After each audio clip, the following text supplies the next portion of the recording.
socks are off. Flying through the hallway like a disco moth.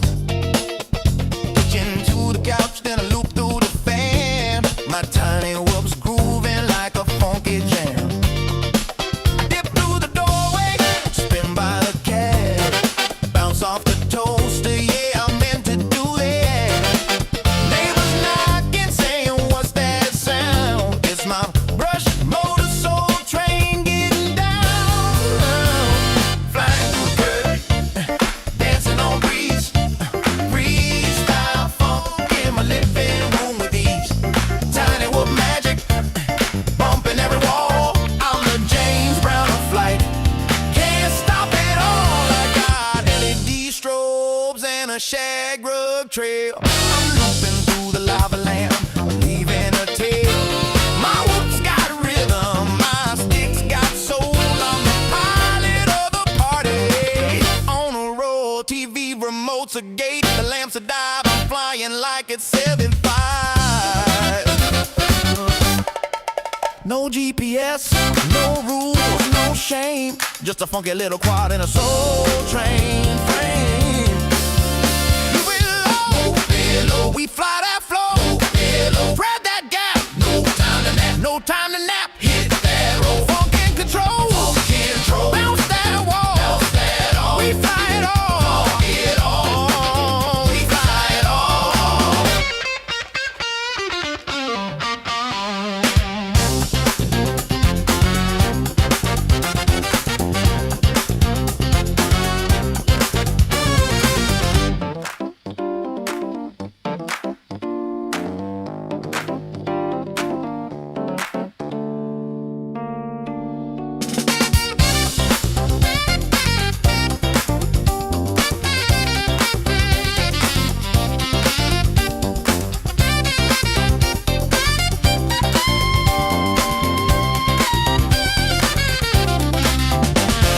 Tiny whoop love, funky and free. We fly indoors, we fly with glee. Whoop it, loop it, groove it, move it, bounce it, flip it, funk it, rip it, fly that soul, don't lose control. Tiny whoop love gonna make you whole. I thread the needle through the vinyl stacks, bounce off the mirror ball, never looking back. My quad's got soul, it's got style, it's got sass. It dips through the incense like a blast from the past. I'm flying figure eights through the lava lamp glow, dodging house plants like a funky pro. My whoop's got rhythm, my sticks got heat. I'm the pilot of the party with the grooviest beat. I loop through the hallway, I dive by the broom. I'm the disco ghost in your living room. I hit that split that's over grandma's chair. She just claps and says, boy, you got flair. I'm flying freestyle with a velvet touch. My quad so smooth it don't need a clutch. From the shag rug to the ceiling fan, I'm the funky little fly with a master plan. The curtains dancing on the breeze, freestyle funk in my living room with ease. Tiny whoop magic bumping every wall. I'm the James Brown of flight, can't stop at all.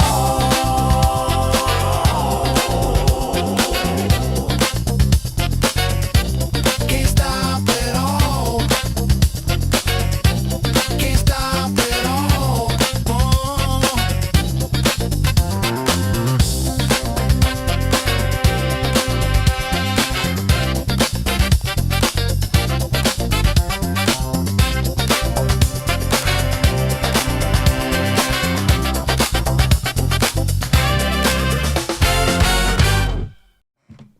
Welcome, friends. My name's Aaron Ciotti. Everybody calls me Ciotti. Welcome to Fresh Gear Friday. We're going to be taking a look at both VCI 0702s in 30,000 kV, the Pro and the non-Pro bearings versus bushings. We are going to put those onto the Ultimate Freestyle Tiny Whoop, the OG, now with a fresh 2G4 AIO in it build. And the comparison point is going to be Tiny Whoop / Weebleed / Happy Model 0702 32,000 or 32,500 kV motors. These are my favorites. They're the best mix of throttle resolution, power, efficiency. This 2G4 AIO, this rig had a version 1 2G4 AIO forever, and it finally died recently. So I replaced it, and it now has a brand new, fresh version 3.1? 3.3? It says on it. I think it's 3.3 actually. Where the hell does it say? There it is. Version, yep, 3.3, 2G4 AIO. Brand new AIO with brand new motor plugs that haven't been plugged in and out 1,000 times. With all the testing that I do, the older, the longer gear stays around, the more it gets things plugged into it, screws screwed into it, and eventually stuff does wear and or wear out. And so brand new 2G4, perfect time to start wearing it out. The Tiny Whoop Moon Traveler 0702 32,000s are on here now. So we're going to fly a battery, maybe two. We'll fly 2 batteries with this as it is to get a baseline. We'll take a look at the RPM that it pulls. We'll take a look at the runtime and the ending voltage. And we can hopefully learn some stuff about these VCI motors. I'll tell you about how they feel in the air. We can look at like where their hover point is, all that good stuff. And hopefully, it'll help you decide whether or not you want these motors. I have run these before. When the old orange and black VCI motors came out, I ran them and found them at 30,000s. They might have been 29,000. It's all the same. And I found them to have great power, but not nearly as efficient as these. Their efficiency was on par with a lot of the other 0702 30,000s, BetaFPV, Newbie Drone, RC and Power. These new ones I have not tested yet. I do have a set of these on the Crazy G473 build that we did about a week ago or so. Those were direct soldered. These we're going to run as they are right out of the box with the motor plugs. I think what I'm going to do is leave the purple ones on, and then maybe Sunday we can test Crazy G473 with direct soldered VCI. What are the purple ones? The purple ones are the non-pros, right? Yeah, the purple ones are the lights, which they don't have bearings. They have bushings, which I actually prefer. I don't like the little tiny bearings in these. They seem to wear out pretty quickly and get noisy. And so, yeah, I will leave this thing at the end of tonight on the purple motors. And then, yeah, we can test it. We can test 2G4 versus Crazy G473. I have a lighter, this with the direct soldered motors, I set it up to be as light as possible. Ultralight little antenna here, ultralight Bri-Brain canopy. This is my classic old school ultimate freestyle whoop with the more durable canopy, big old antenna. This is still a pretty light antenna, but not nearly as light as like these super light, piece of wire antennas. And so maybe, yeah, no, definitely. I will switch this over for that next test because there's going to be a legitimate weight difference between these two. Let me actually take a quick look. The Crazy G473 is going to be a little bit lighter, especially without the motor plug. So I won't be able to get the weight exactly the same, but this build, wow, 16.9 grams, damn, versus the Ultimate Freestyle Tiny Whoop, which is a little fat, 18.3. So 1.4 gram difference between these two. I can eat up some of that weight difference by swapping out the canopy and the antenna, which I will do. I have a Bri-Brain sitting here with a Newbie Drone BI canopy and the correct plug for the 2G4. So before I do that test, I'll swap this guy in and I'll put a super lightweight antenna, which will bring the weight difference down between these two to basically only the weight difference of motor plugs versus not motor plugs, which will kind of be what we're testing. We'll at that point we'll sort of be testing plugs versus no plugs, because the Crazy G473 is turning out to be a perfectly fine AIO. We know that the 2G4 in here is great. We've been using it forever. The Crazy G what is new and was a bit of a question mark. I've flown it enough now that it's a perfectly fine AIO. And so yeah, we'll get the same motors on these. We'll test direct soldered versus motor plugs. You'll also get to see the difference between a CO3 camera and the Newbie Drone BI camera at the same time. We've tested those before though. You kind of know what to expect. But hey, if you don't want to go digging through old live streams where I did that massive camera test, on Sunday you'll get to see it. So that'll be fun. I'm excited about that. But for tonight, we will be testing the Ultimate Freestyle Whoop with the 2G4. Super durable setup. Also the slowest setup possible with the most sort of wind resistance. This canopy is like a big thing that the wind is going to hit. This frame has the nice tall ducts. This is as slow as you're going to be able to build it and as accurate as you're going to be able to build it. This thing is a scalpel, man. Like it goes absolutely dead straight. You rotate it on yaw and it just turns because it's got as much it's got the worst aerodynamics possible, basically. So when it turns sideways, we've got the biggest side-on area to block the wind. You compare that to the Bri-Brain canopy, and there's not nearly as much, right? And so the wind is going to push right through here. And so when you turn this, it's a little bit more slidey. This does have the Cockroach 65 V3 frame, though, with the nice tall ducts. And so this is sort of somewhere in the middle. All the way on the other extreme is when you use like the Air V2 frame, for example, that has these really skinny ducts and a canopy that has a lot of airflow sideways through it. This is very fast and very slidey and slippery. It makes it kind of hard to fly in the basement here where it's like there's shit everywhere down here. There's a lot of stuff to hit. But for racers, this is what you want. You want something that's really slippery and really slidey. For freestyle, in my opinion, you want something like this, that when you turn, it's going to stop. This way you don't have to do that like hockey stop kind of turn that the racers do where you lose the horizon and you got to use thrust to get it to dig in. With something like this, you're using aero to your advantage so you can fly more cinematic and you can corner flat. You don't have to constantly lose the horizon, which is tough for people to watch. You know, freestyle flying, in theory, you want people other than FPV pilots to be able to watch it, again, in more of like a cinematic flying sort of vein.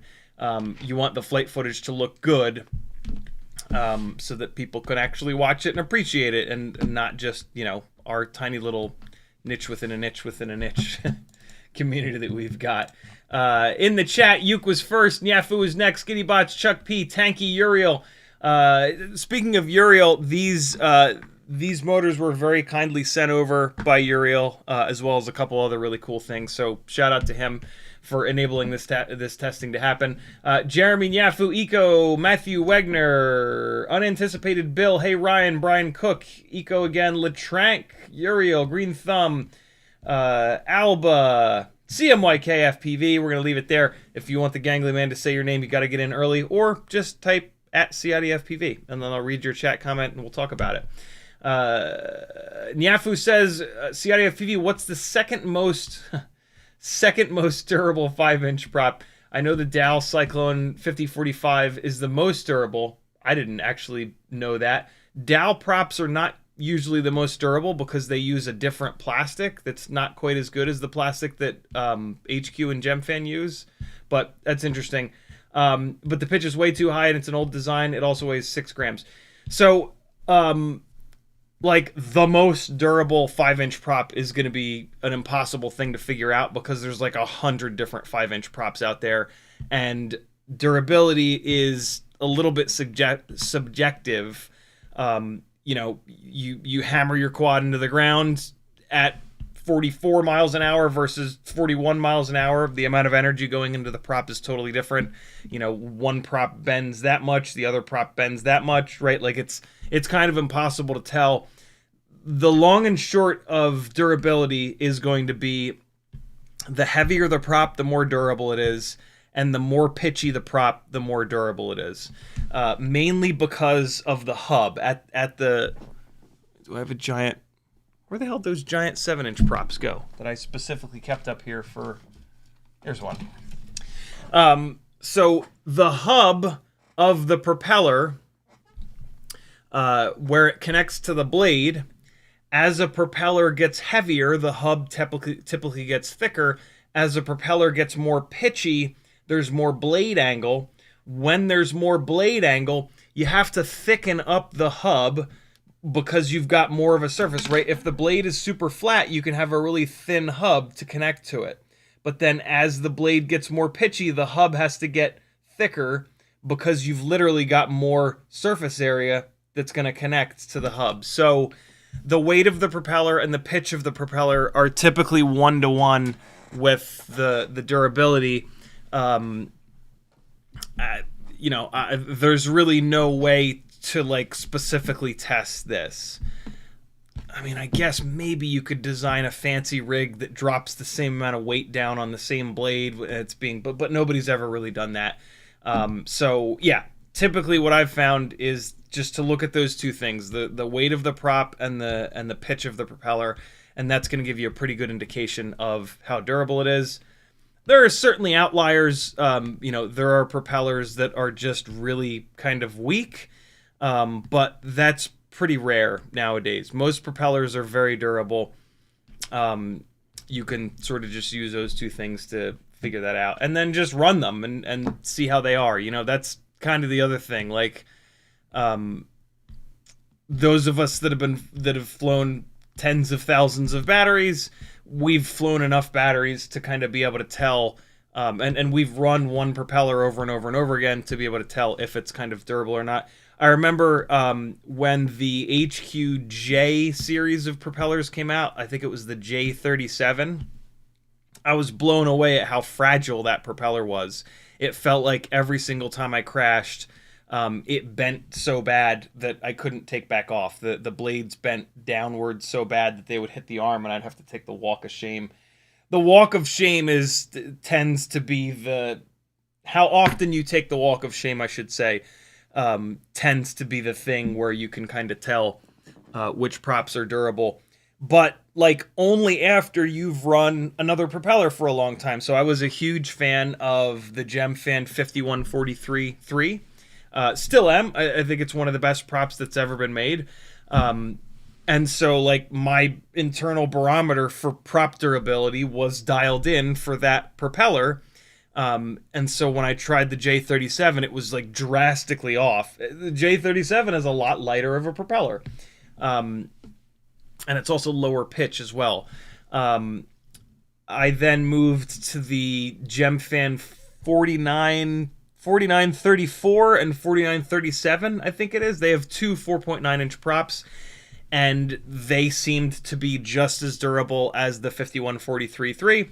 If I'd started running the more pitchy racing props that are heavier, I would have noticed that they're even more durable. They just are. You can kind of feel them. Sometimes, like, if you've got two props that you're wondering which one's going to be more durable, you can take them and hold them really strong by the hub and just kind of do one of these. And if it feels like one of them is resisting you more, that is typically going to be the more durable propeller. So yeah, there's a couple of ways to try to figure that out.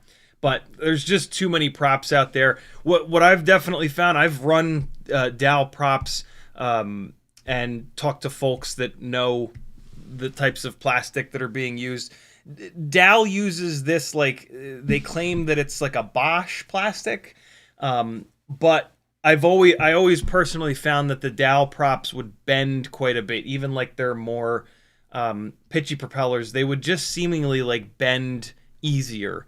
And after talking to someone who knows the plastics that are used by different manufacturers, they confirm that, like, yes, that they just don't use as expensive of a plastic as HQ and Gemfan. HQ and Gemfan are also the two biggest players in the prop game, and so they've had more of a chance to test different plastics, right? They've been around the longest. They've made the most propellers. They've got the most sort of R&D in the game. And so, yeah, it makes a lot of sense that they're making the more durable propellers. So there you go. Good question. Eco says, in your opinion, When do you consider a battery used up if they aren't damaged? I've been using the same 1S 300 mAh since last year March with no damage, and they get me 2 minutes and 30 seconds of flight. That's another really good question. Like, if you have enough batteries and you're getting enough runtime that, like, when you sit down to fly, you fly for long enough and you don't, like, at the end of your batteries, you're not like, oh, I wish I had one or two more. Just keep rocking in the free world. Or, like, you're gonna buy more batteries at some point anyway. I'm really impressed by these BetaFPV Lava V2s, as is pretty much everyone that's tested them. So next time you do an order, snag a set of these, either the 280s or the 320s. Tonight we're going to be running the 280s. And now you've got a comparison point, right? Like, try to keep one battery that you never run and just put it aside, and that's your control battery. And, like, every 3 months, let's say, you charge that battery up with the rest and you fly it and you see what your runtime is, you see how it feels, and then you've got, like, this one battery that you don't constantly charge and discharge, charge and discharge, charge and discharge, and then you've got that control to see how the rest of your batteries are kind of doing. If you use the low battery warnings that I use, 3.3, 3.5, and if you land at 3.5 volts, 3.50 at a hover, that your batteries will bounce back to like 3.75 or 3.8 volts. So they'll always be at storage voltage. You won't be over discharging them, and they will last for a long time. I did this exact test maybe like 3 or 4 months ago when Weebleed very kindly sent me a fresh set of their 300 mAh BT 2.0 batteries. And I found I'd had a bunch of their batteries that I've been running for over a year, charging, discharge, charge, discharge, charge, discharge, as often as possible, landing at 3.5, and I found almost no difference between the fresh ones and those old ones. It's really about how you treat the batteries. Previous to that, I would fly these batteries like everybody else. I would run them all the way down to like 3.2, 3.1 volts per cell.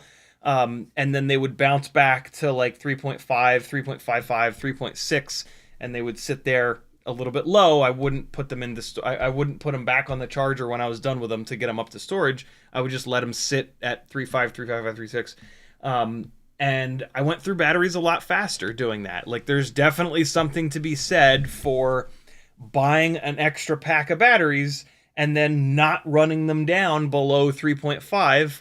They bounce back up to storage. They live at storage voltage for the other, 23 hours and 30 minutes every day that you're not flying them, if you're flying every day, right? And it seems to make a really, really, really big difference. So, it depends. And I 2 minutes and 30 seconds might be all that, depending on the how powerful the motors are, how heavy the rig is. 2 minutes and 30 seconds might be the right runtime. I just don't kind of know. But you're going to buy more batteries anyway, so you might as well snag a set. When you snag that fresh set of batteries, put one of them aside, or put all of them aside. If you run them and you don't get any better performance and you're still getting 2 minutes and 30 seconds of flight, put those new batteries in storage and just, it depends. If you're flying for the amount of time that you already want, just keep running the batteries that you've got into the ground until they're done. Or set one of these aside and fly the rest of them, and now you've got twice as many batteries maybe, and away you go. Make sense? Uriel says, did you find the extra AIO too? I did indeed. Uriel also sent this JHE MCU G474 ELRS AIO. It's set up for digital. I'm going to be using it on, perfect timing.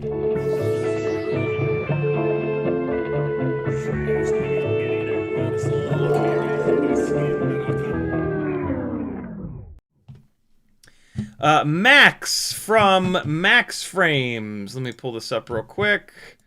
And I want to give you guys the Instagram page. Come on. Maxx_frames. He makes the M2, which is a 2-inch freestyle frame, very similar to the baby turtles that I've had. Where is it? I've got it right here. I forget what he said. I don't remember if it sold out or if he still has them in stock. You just message him here on Instagram to order one. It is Maxx MAXX_frames. It seems to be pretty good. I threw it together. I was gonna try to do a live stream with it today, but I changed my mind at the last second. For some reason, I was thinking that this was a 2.5-inch frame, and when I do a 2.5-inch build here, I am going to do it with this JHE MCU AIO that is a direct solder AIO, and I am going to be putting. It does not have a VTX in it. It's set up for digital, but I don't have an extra 04 Pro, sorry. 04 Lite, Jesus. And so that is kind of on hold. That is going to be the Baby Turtle 2.5 build. And so I'm just realizing that this is a 2-inch build, so what I think I'm actually going to do is just fly the Baby Turtle a bunch, and then pull the electronics out of it, and just drop it into here, and kind of see how it compares. Couple of the things that I really dig about this frame are the motor protection. It's got the devil horns like I like. The Baby Turtle just has the single. I've actually got the TPU on here. It's just got like the little single. Hold on, let me get it to catch the light. There you go. Just like the single little spike out here. I really do prefer the little devil horns. They don't protect the motor quite. They protect the motor better, obviously, but they add a little bit of extra weight. And so, you know, no free lunch as always. The thing that I will say that I am a little bit concerned about with this frame is, if you can see, the carbon fiber weave is not going in the correct direction. It is not going the length of the arms. And so this frame, I wonder if I can kind of show you. I'm going to try to put the same amount of force on these two frames. So when I put force into this frame, the arms are bending that much. All right. The Baby Turtle frames, the carbon fiber weave is going the correct direction. It's going diagonally. And so I'm going to try to put the same amount of force into this frame. It's hard to see because it's all built up. I can just kind of feel that there's a little bit less bend to this frame. It's still bending a little bit. I wonder what the thickness of the... I wonder what the difference is in the thickness of the carbon. When I bought these Baby Turtle frames, I got the thickest carbon available.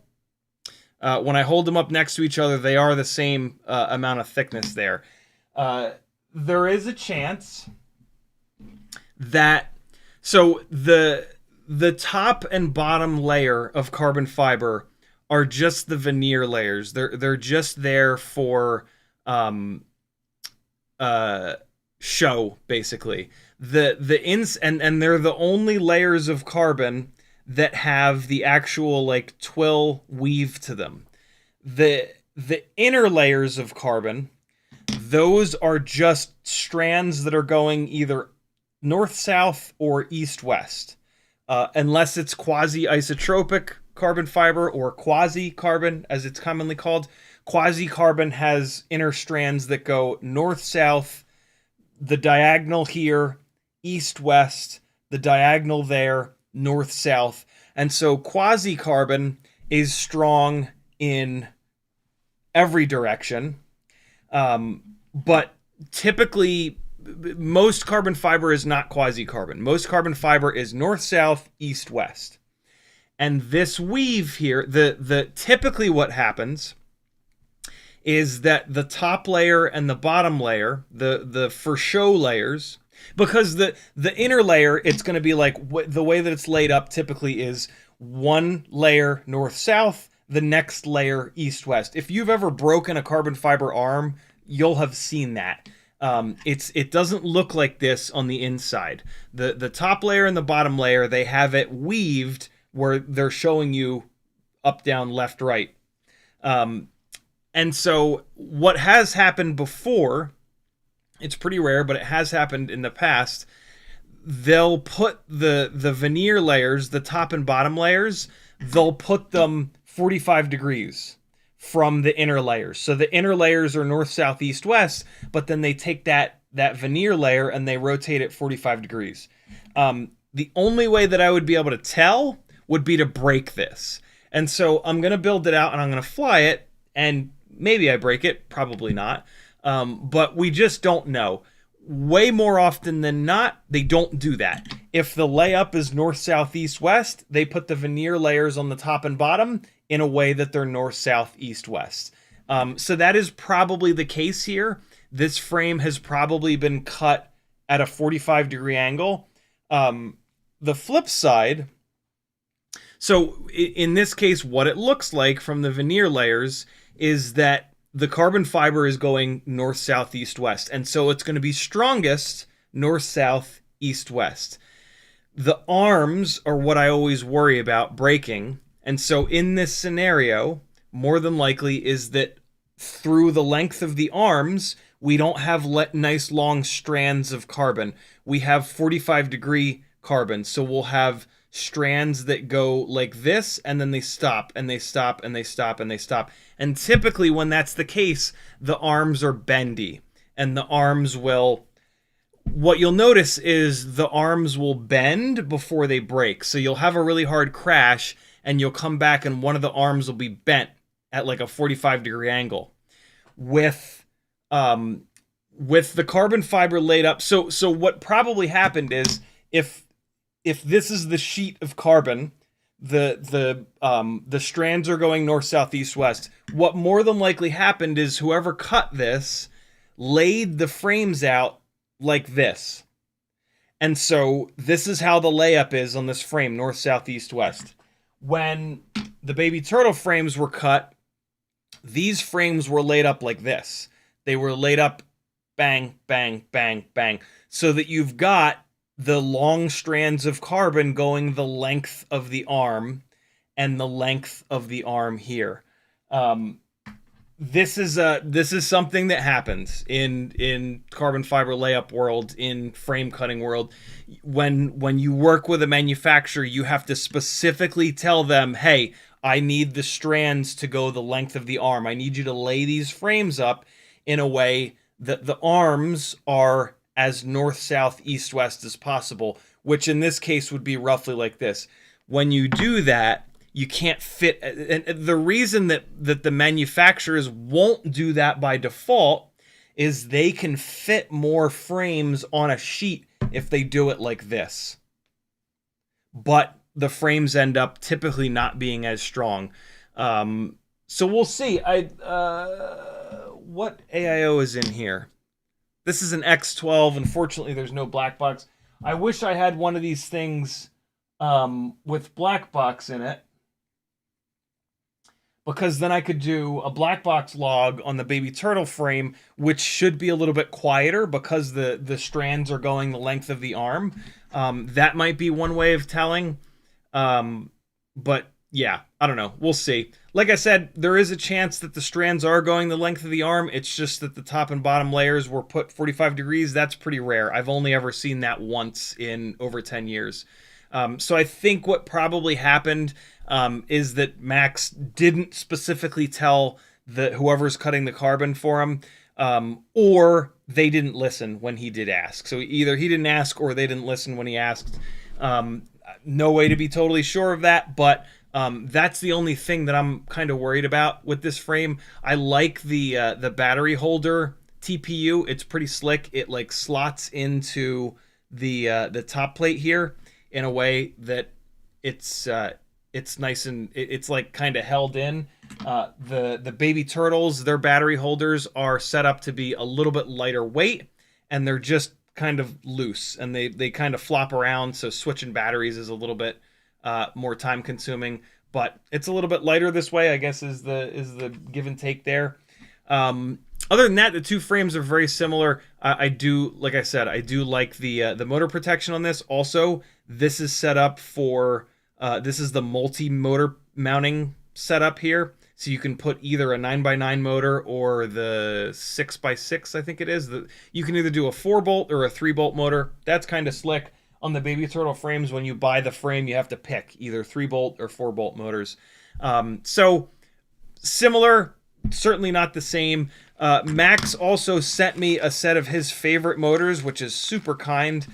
These are the HGLRC, and he did say that these are made by RC and Power, which is great. They certainly look like they're made by RC and Power, and I've seen a couple of HGLRC motors lately, and I've kind of looked at them and been like, it looks like it's manufactured by RC and Power.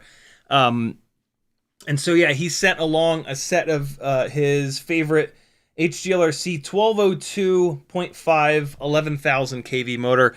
So this will be very cool. We'll get to try these motors out. They are a direct solder motor. So I'm trying to figure out what AIO I can put into this that's a direct solder AIO. Yeah, I'll figure it out. Other than that, 15 millimeter standoff's kind of standard. He includes a whole bunch of 3D printed stuff. You don't get that with the Baby Turtle frames. You have to print your own. So that's very cool. The 3D prints that he includes are actually really nice. On here right now is one of the analog ones. And I don't know if you can see it, but on the inside, yeah, you can see it. You see how it's squared off in there? That's so that the camera is going to sit in there and not rotate around. I really like that. That's a really nice touch. On his 3D prints here. He also included one for the 04 Lite, which is pretty slick. The little arm protectors, which is great.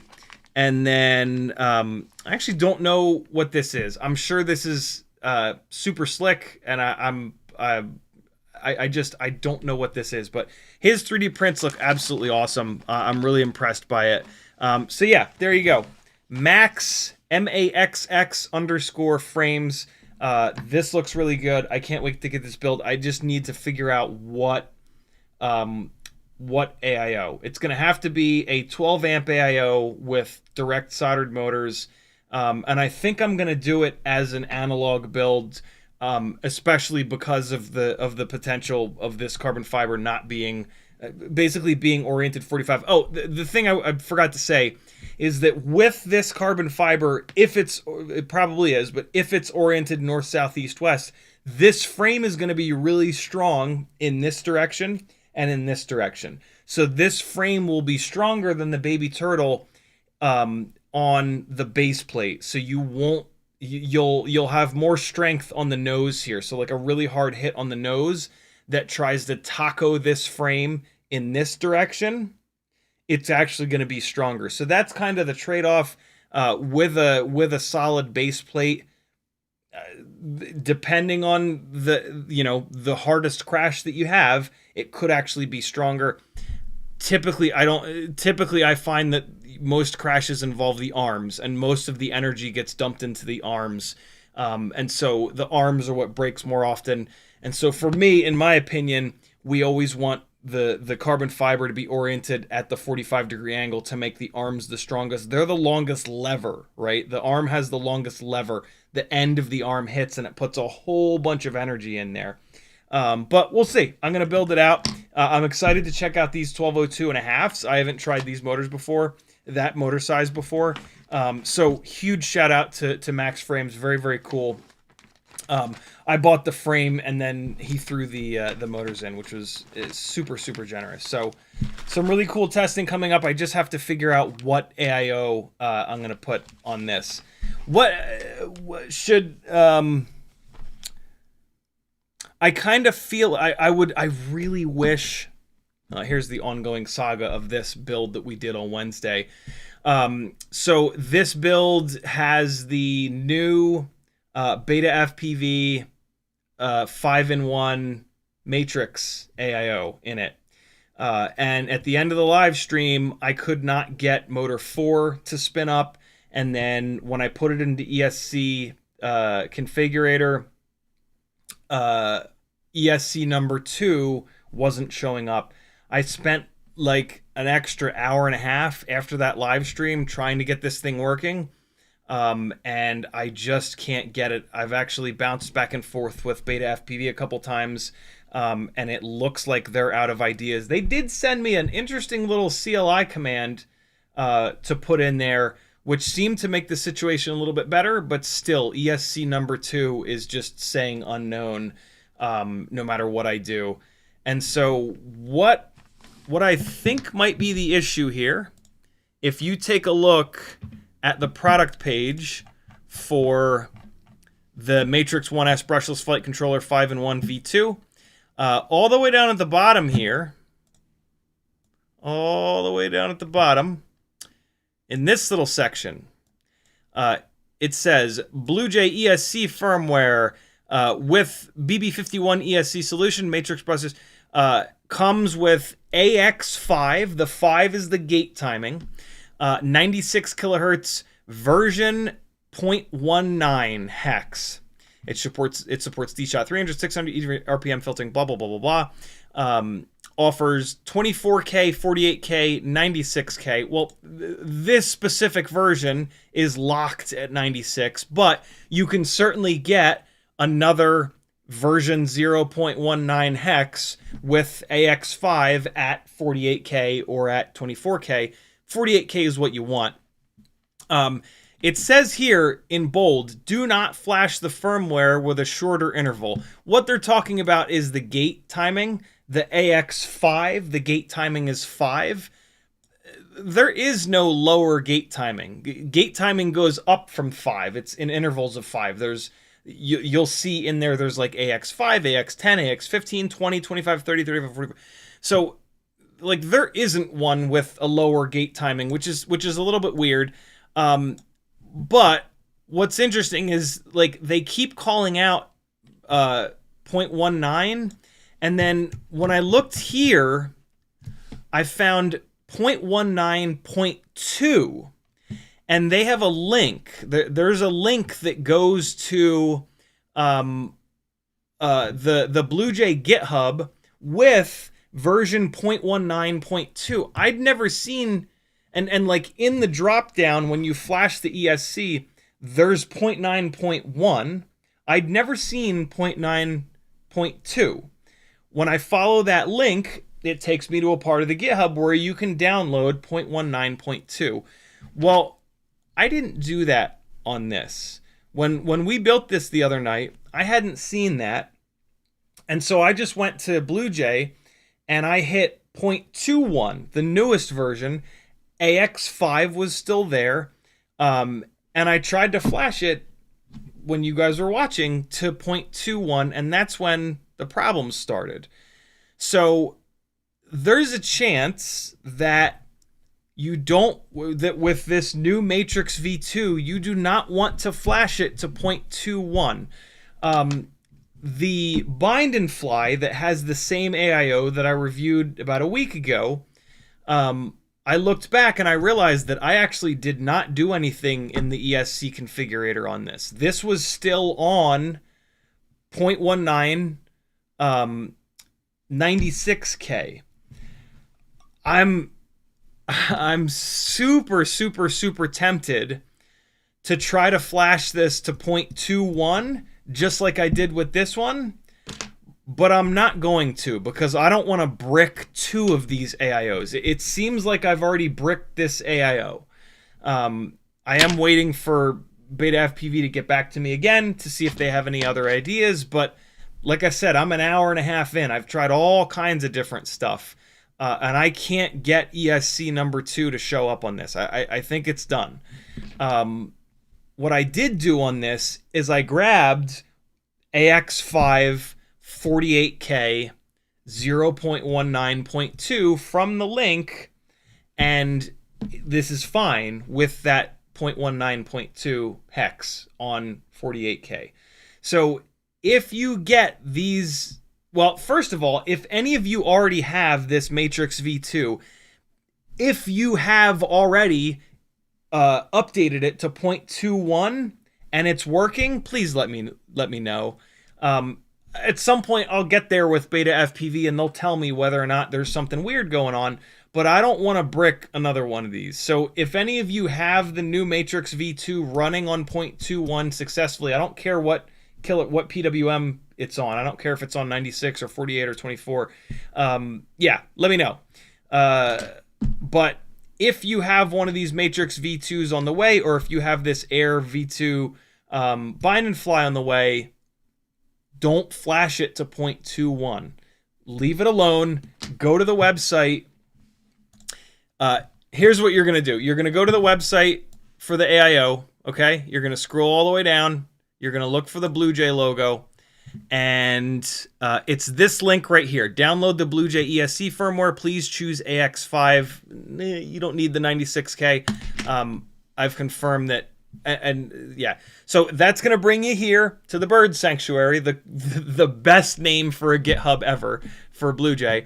You're going to scroll down a little bit. Don't do 0.21. You might brick your shit. You're going to scroll down, scroll down, scroll down, scroll down, and you're going to find 0.19.2. There it is. And then down here in assets, you're going to drop this down and you're going to start scrolling until you see the AXs. So AH, AH, AH. Here you go. So here's the AXs. Oh, look, there is shorter gate time. There's a 0 gate time. I didn't realize that. So don't do the AX0. That is 0 gate time. That is too short. You might be a little confused because it goes straight from AX0 to AX10. It's because 0 and then 1 and then 2 and then 3. So we got to go down here to 5. And now this is what you want. AX5, 24 or 48. It already has 96 on it. So if you want to run 96 for the most possible power and efficiency, just leave it alone. Don't do anything. But if you want 48 for better flight characteristics, better motor braking, and just 48 is just generally like better. You won't get quite as much flight time, but everything else will be better. The PID loop will work better. With more motor braking, it'll fly better. And there's not much of a difference in efficiency between 48 and 96. 24 will give you even more motor braking, but you take a significant hit on efficiency and thrust. So 48 is really the way to go. This is what you want. AX5 48 version 0.19.2. I've confirmed that this absolutely does work. You're gonna can you just click it? No. You're gonna write no, maybe. So I left clicked it a second ago and the computer is freaking out. Oh, look at that. Yeah, so you left click it and it's going to it wants to save it. So save this hex somewhere that you can get to it, and then you're going to go to ESC configurator. I might as well show you. You're going to go to ESC configurator and you're going to flash local. So escconfigurator.com. You're going to plug in.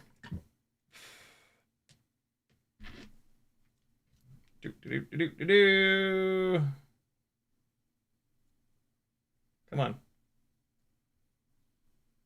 All right, you're going to plug in. You're going to hook up a battery because the ESC needs to be powered to do anything in here. I got all into the melody editor the other day. So you're going to come in here, you're going to connect.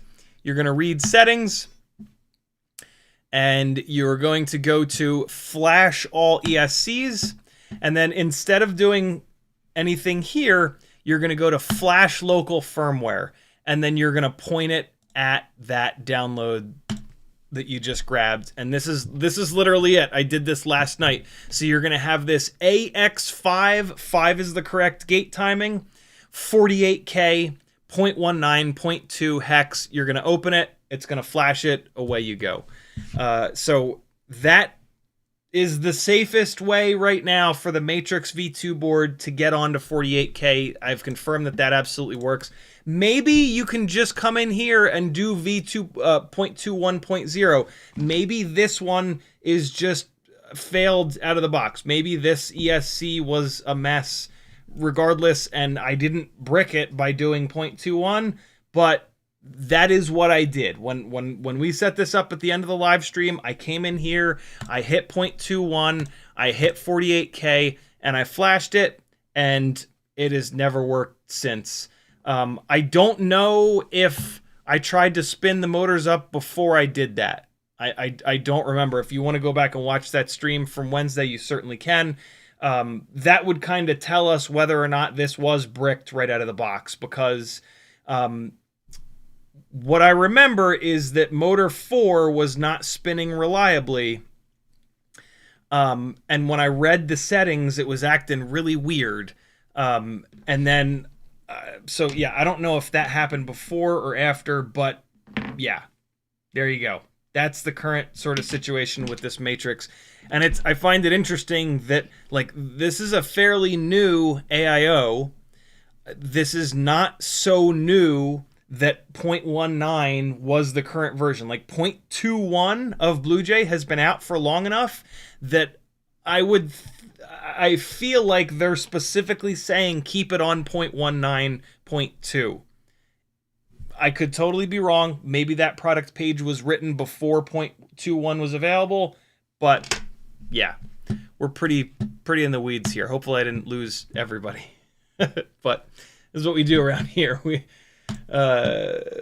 go all the way in the weeds with this shit so that you can get your stuff flying, as good as possible.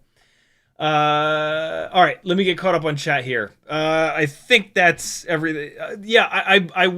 All of that to say, I would love to have another one of these Matrix V2s with the 12 amp FETs set up for direct soldering. So I'm actually going to ask BetaFPV in the tail end of this conversation if they're interested in sending one of the ones that's set up for direct solder, because that would be perfect for this Maxx frame, this M2 Maxx frame with these 1202.5 11,000 kV motors I'm going to put it on 11,000 kV on 2S is going to be a really good match for the GemFan 2023S propellers. So this thing will rip on that setup. And that would also be a really cool comparison point to the Baby Turtle here on 1002, 15,000. Are they 15 or 14? Oh God, they're actually 18,000 kV motors. I have a motor limited down a bunch with the bi-blades, with the GemFan 2015 bi-blades. So I'm really looking forward to do that. This is on an X12, so 12 amp FETs, with the slightly smaller 1002 motors versus 1202.5. That'll be really cool. Bigger prop, 2023S prop versus 2015 bi-blade. So yeah, that's sort of my secret plan at the moment. And so stay tuned. We'll get this Maxx frame built. I will probably, to be really honest, when I get this built, I will probably be kind of rough on this frame. I'll fly it really hard, and which will kind of create some crashes, and we'll see how the arms do. We'll see if the arms bend before they break. Again, when you have your carbon fiber oriented in this way, where you can see the strands are going the length of the arm, typically the arms are stronger, and instead of bending, they won't bend, they'll stay straight until you break them. And so with the strands running down the length of the arm, you will break arms on a really hard hit. What I've found is that when you have the carbon fiber weave going in the 45-degree angle, not the length of the arms on a not as hard collision, they'll just bend. And like, you can bend them back, but by that point, the carbon has delaminated, and like the next crash that's not even as hard, they'll bend again. Also, in that scenario, the arms are a little bit more wobbly. They're not as strong, and so you can potentially run into more vibration issues, and you can't get your tune as dialed in, yada, yada, yada. So there you go. There's a bunch of carbon fiber tech that you didn't really ask for, but that I think you should know, because it's important when you're kind of shopping around. And for me, I typically won't buy a frame that doesn't have the carbon fiber weave going the length of the arms. This whole conversation right here is why removable arm frames are, it's one of the reasons that removable arm frames are so magic, because when they cut the arms, they can orient the arms on the sheet like this so that the carbon fiber is going down the length of the arm. When they cut the body, they can do the same thing. They can put the body like this. So with a removable arm frame, like my own, you can have the best of both worlds. You can have the body of the frame. The body of the frame can have the carbon fiber weave going north, south, east, west, which is what you want. You want that strength because when you have collisions, it's trying to taco the frame like this. So the body can be super strong, but then the arms, they also have it going north, south, east, west. And so the arms are as strong as possible and the body is as strong as possible. With these little itty bitty 2-inch frames, I don't know how you would design these to be removable arm. I would love somebody to do it. The problem that you can run into with the removable arm frames is that now you have to find a way to secure the arms. So now you've got like press nuts, you've got extra hardware, and they can become heavier. Sometimes where manufacturers can offset that is that the body of the frame, you can make it thinner.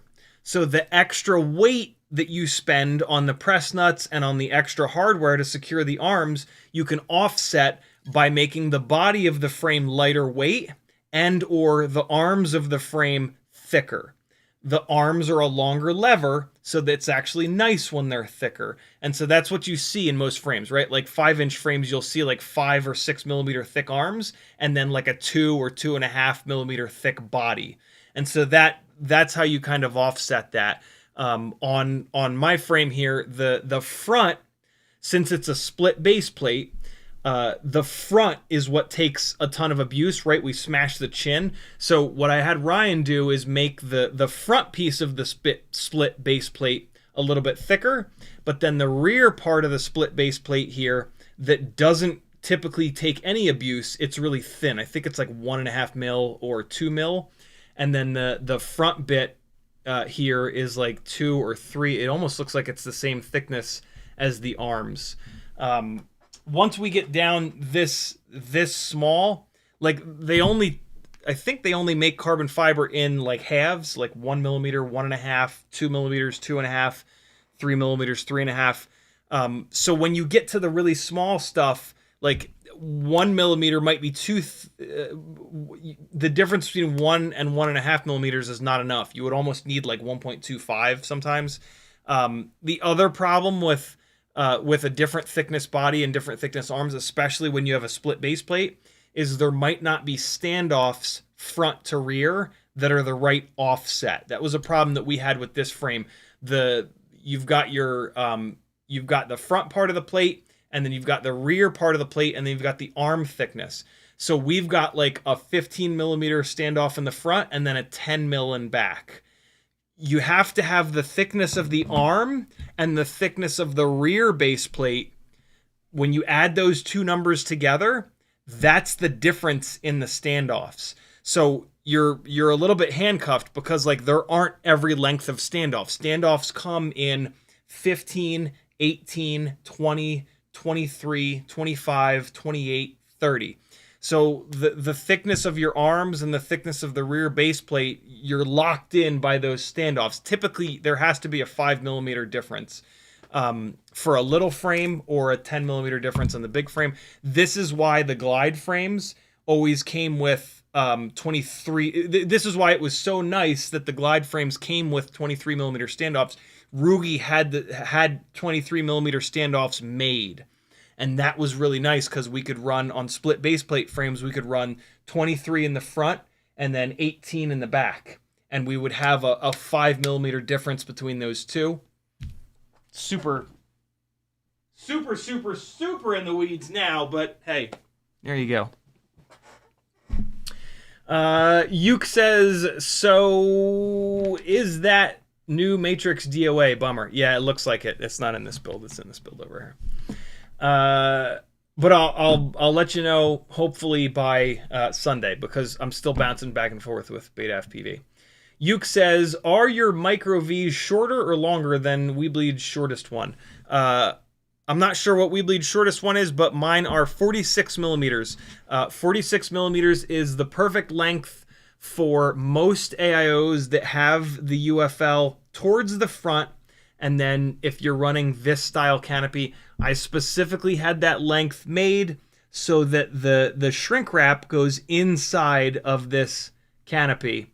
You get a little bit of movement, so if it gets hit really hard, it can pop out, but it sits in there really nice. The longer one, the wire is just hanging out, which is not the end of the world. The 50 millimeter is totally fine. The wire hangs out. I was just worried that the wire was going to like bounce around in there. On this 46 millimeter length, the shrink wrap, I also had ORT make the shrink wrap a little bit longer so that the shrink wrap sits inside this hole. So it just fits like really, really nice in there. Super, super small detail. If you want to support me, the 46 millimeter, or I still have a bunch left. But if you're doing a Weebleed order, theirs are the same exact thing. Uriel says, I thought the green motors were 1 gram heavier than the red. Let's find out. I don't think they'll be a full gram heavier. That seems like a lot. But let's see. I had one of each sitting here. Where the hell did they go? Here's one of the green ones with the bearing. And then here's the purple one. The green with bearing is 1.5 grams. The pink purple is 1.4. So it looks like it's, well, let's weigh all 4 of them to... These scales, the less weight you put on a scale, the less accurate it's going to be. And so let's weigh 4 of them. 4 of the green ones is 6.1. 4 of the pink/purple ones are 5.6. 5.5. So yeah, 0.1 of a gram different between the purples and the greens. It's not nothing. Motor weight does matter because motor weight is all the way out on the ends of the arms. And so, and that's when all of the motion, right? Roll, pitch, yaw, the farthest out weight is the most important, right? So like when you spin around in your desk chair with your arms out, you go really slow. And then when you pull your arms in, you go faster, right? Centrifugal force. And so the farther out the weight is, the more like of a multiplication effect occurs. So motor weight is the most important weight. And yeah, you can typically tell a difference. I used to always be able to tell a difference on 5-inch rigs. I ran very lightweight T-Motor F40 Pro 2 and then Pro 4 motors, which were like the lightest weight 2306s you could get. And whenever I would try out another 2306 or a 2207, I could feel it. The ends of the arms were a lot heavier, and it just had a more sort of dull response to it. The lightweight F40 motors, which were they were always under 30 grams, which was like really hard to do. They always had like a very crisp, and they weren't that powerful of a motor. So yeah, lightweight motors are important. Raptor says, we use luminaire gate breakers to train new pilots for the exact reasons you described. Do you not run into the resonance issues? The luminaire gate breaker props and what's the other luminaire prop? I forget the other. Luminaire has 2 really heavy, pitchy propellers, and they were notorious for the blade of the propeller, the resonant frequency of the blade of the propeller matched up with the resonant frequency that a lot of motors had at like cruise. And so those props were notorious for, you would fly your rig and there would be this weird humming noise. And when it would start to hum, the PID loop would freak out because the prop blades were vibrating at this like nasty resonant frequency. When they make propellers, when they design propellers, they always look at what that resonant frequency is of the blade, and they make sure that that's nowhere as far away as possible from the resonant frequencies that we see in a lot of black box logs. And yeah, the Luminaire props were notorious for that. Like back when those props were popular, we're going a ways back. We're going like 5-6 years ago now. All the time on Joshua Bardwell's live streams, early days of his live streams, and just like on Facebook and in all the places that we post, people would be like, I got these, you know, these new Luminaire props, and they're acting really weird, and they're making this weird humming sound. I had the same exact deal with them. And yeah, it was the props. That's interesting. Maybe the new RPM filtering and or dynamic notch filtering is good enough to drop a filter rate on that. But yeah, we always had issues with those. Uriel says the props came with the motors. What props? Random Pac-Man says, how would you measure the internal resistance of 1S batteries? At the moment, you can't. But we are all on a strongly worded letter campaign to ViFly, asking ViFly if they can put that feature in their next revision of the Whoopster and the Toothster. But right now, there's not really a way of doing it, unfortunately. So yeah, hopefully in the V4 of the Whoopster, and I don't know what version the Toothster is on, hopefully we'll get that functionality. If you want to be a part of the solution to this, look up ViFly on Facebook and Instagram, shoot them a message. Hey, can you please put an internal resistance functionality / testing into your next version of the Toothster and the Whoopster? That'll take you 47 seconds to do that. And that would be a really nice thing to have. If anybody's going to do it, ViFly is going to do it, because they seem to make amazing products. They seem to have people there that actually fly and or are just really smart, because like everything they sell is awesome and it all works really well. Their QC is great. They're, you know, huge shout out to ViFly. Looking to match 1S batteries together for use on 2S pigtail. Yeah. What you want to do, Pac-Man, is run the 1S batteries on a 1S Tiny Whoop and pay attention to how much, try to fly the exact same way, like you see me do all the time. Try to fly exactly the same between the batteries and pay attention to the runtime that you get. You can also do like a big full throttle blast as soon as you take off and look at the RPM. And if you do that cycle a couple times, you can hopefully find the strongest batteries, and then those are the ones that you put on that double pigtail. That's the best we can do right now. Nyafu says, is the green wire on the TBS Unified DP that's marked as VTX for camera programming? I don't see it on any of my other VTXs. I don't specifically know that AIO, but on analog, well, just on VTXs in general, you're going to have voltage, you're going to have ground, you're going to have TX and RX. And the TX and... Do you have TX and RX? You're going to have voltage, you're going to have ground, you're going to have signal, and then you're going to have one more. And that one more that you have is going to be TX on the flight controller, because it's going to transmit the VTX table information, and then it's going to be RX on the VTX. Or it might not be RX on the VTX, it might be marked something else. It sounds like it's marked... It's marked TX on the VTX. That's interesting. They should mark it RX, because it's receiving the information from the flight controller. Hey, change channel. Hey, change power. Blah, blah, blah.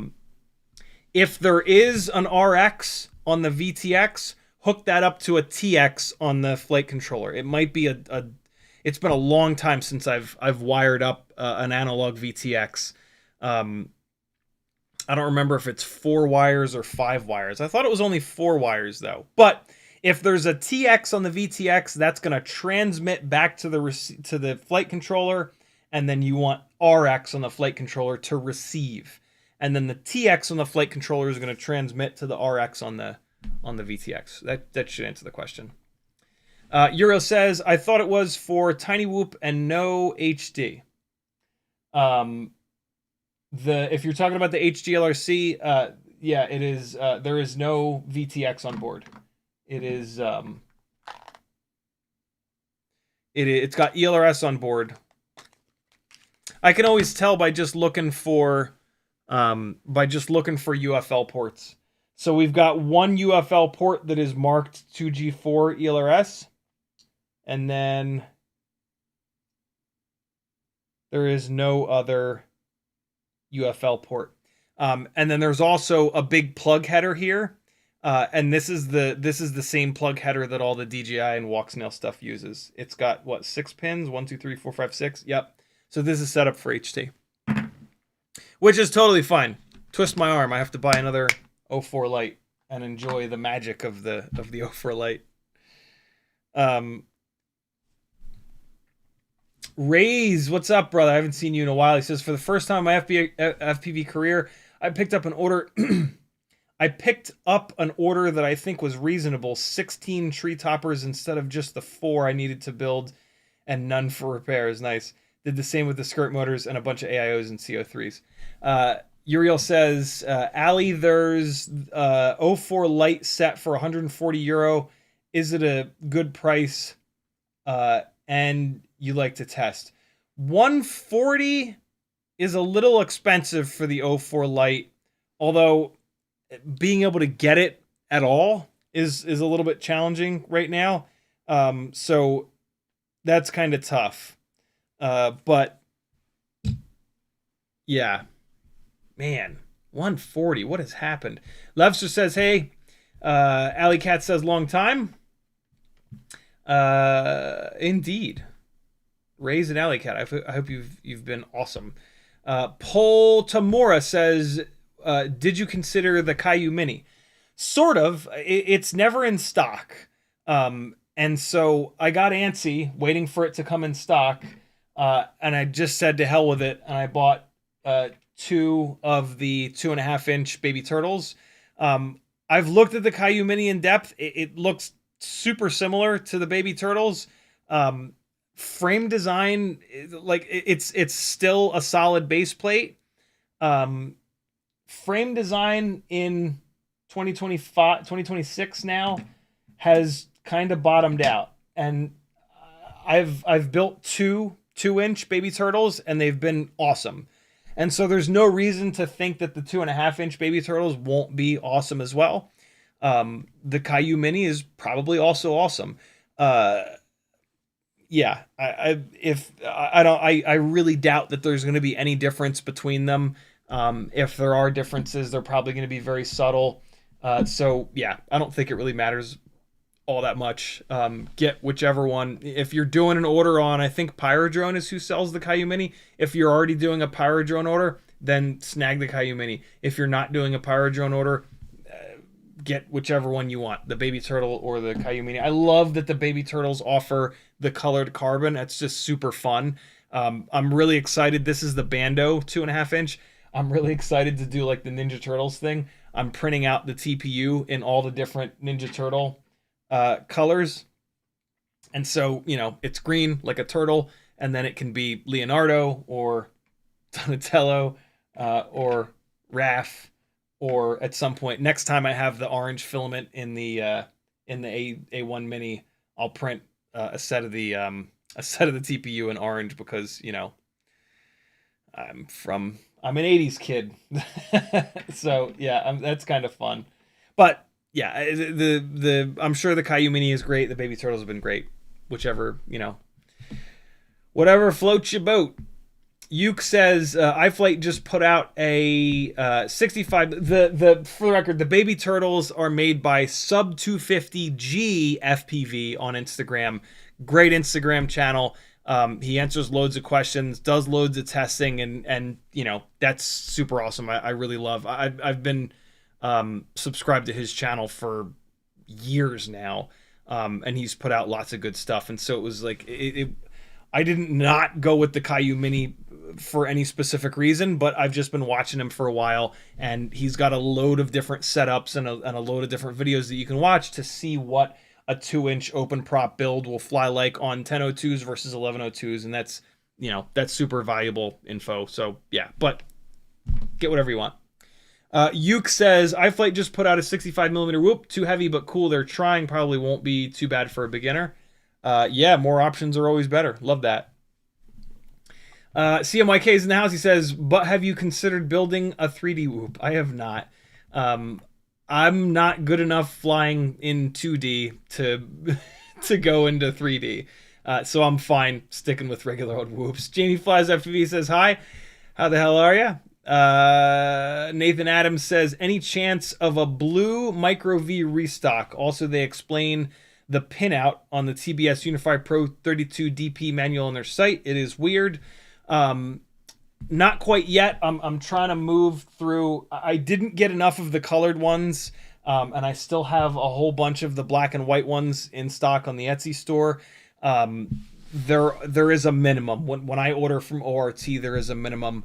And so I'm just waiting for a few more of these black and white ones to sell so that I can then get into that minimum where I get the best possible pricing. And this next time, I'm going to get a bunch. I'm going to get way more of the red, blue, and yellow. I think I still have some of the yellows left. If you're dying for a color, I do. Yeah, yellow.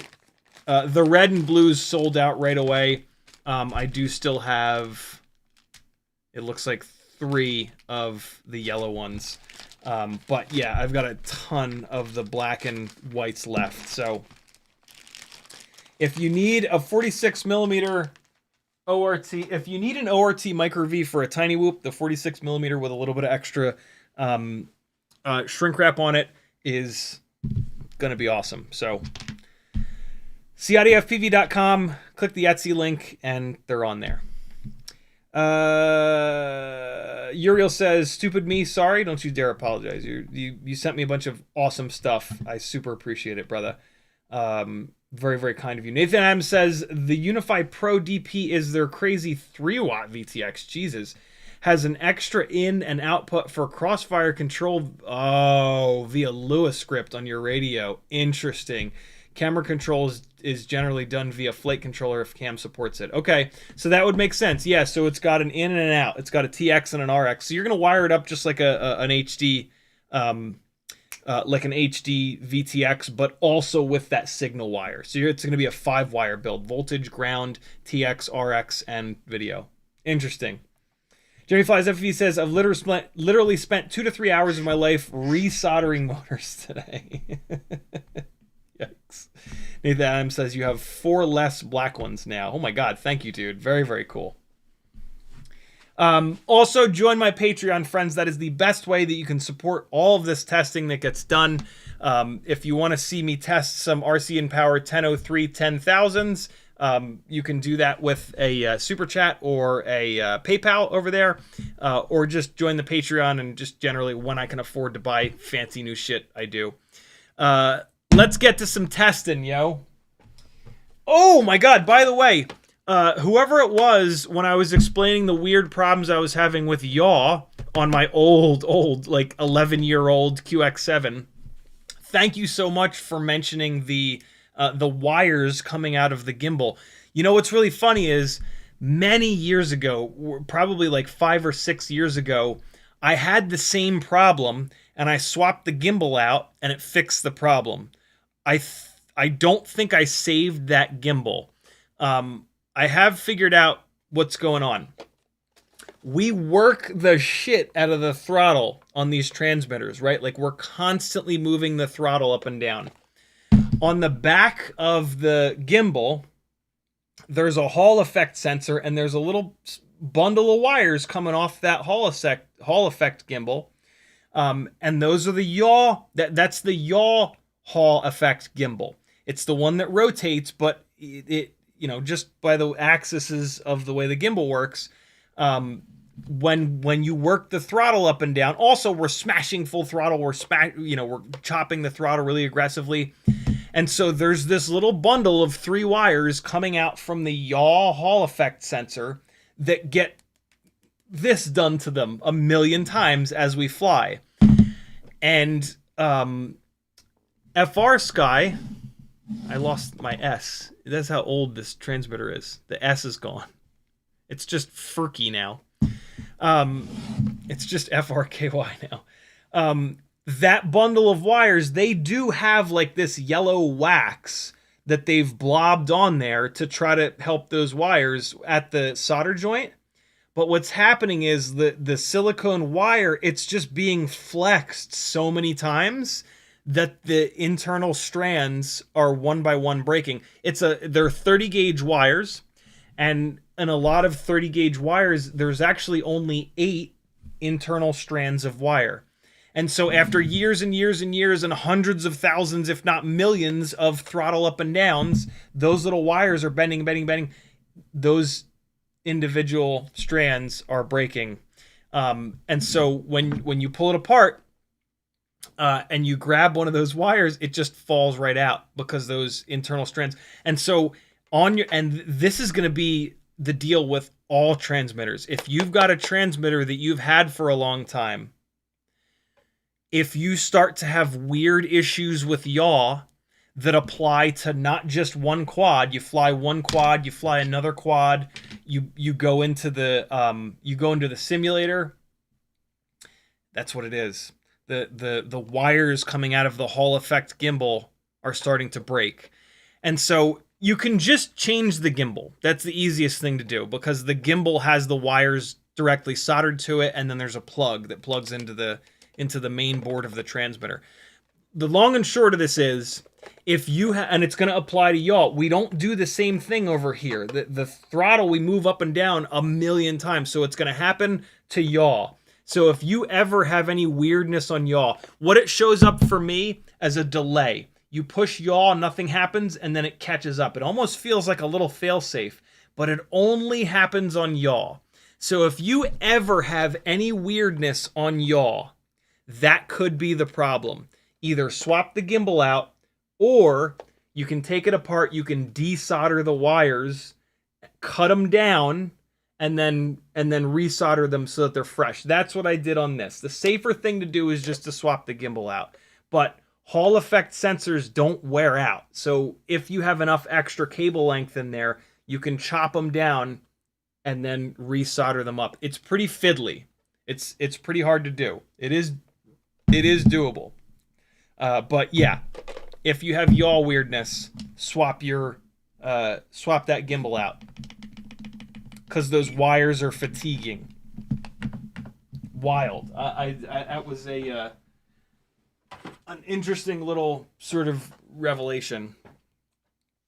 It's funny, I was weirded out way back in the day when I had to switch out a Hall effect gimbal. I was like, the Hall effects are not supposed to wear out. It was the wires that were wearing out. Cool stuff. Let's get our baseline. And then we're going to test these VCI motors. So the build is Cockroach 65 V3 frame, old school Mobula 6 upside down ball sack canopy, Runcam Nano 3, my custom ORT micro V available over on the Etsy store, 2G4 brand new AIO version 3.3, and Tiny Whoop Moon Traveler 0702 32,000 kV motors with HQ 1.2 by 0.9 by 3 propellers. Cool. This is our baseline. This is the setup that I've loved the most over the years. We're going to do 2 batteries real quick. We'll get some RPMs. We'll get some run times. And then we'll swap the motors out for the VCIs.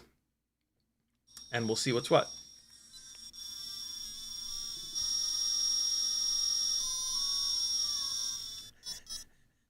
The melody.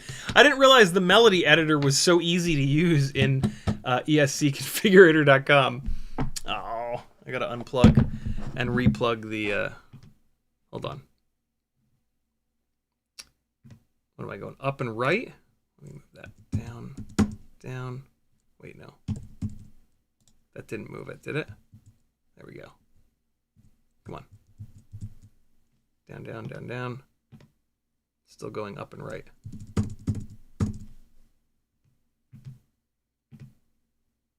Still going up and right.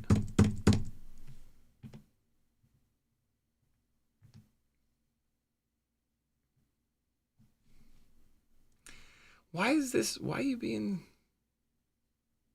such an asshole? Now I'm moving down and left.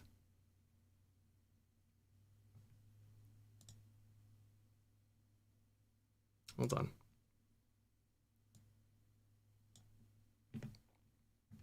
Why is... Oh, it's zoomed in. It's zoomed in. I got this. Hold on. Hold on. Now, snap to that. Stop it! There we go. Hey, close enough. Oh, hold on. I gotta unplug the VRX.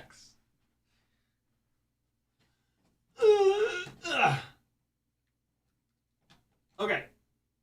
Baseline coming at you. What's up, Frank? CiottiFPV says broken Hall effect wires can be trimmed and resoldered. Yep, that's what I did. I've done it multiple times. Eventually run out of slack. Yeah. Usually affects yaw because one axis sensor is fixed to the chassis. Yep. That is the case. But yeah, it's mainly because we're hammering the throttle up and down, up and down, up and down more than any other axis, you know? Especially me. I work the shit out of the throttle. Like, I really maximize the fact that you can move the throttle up and down and the video barely changes. It still looks very smooth.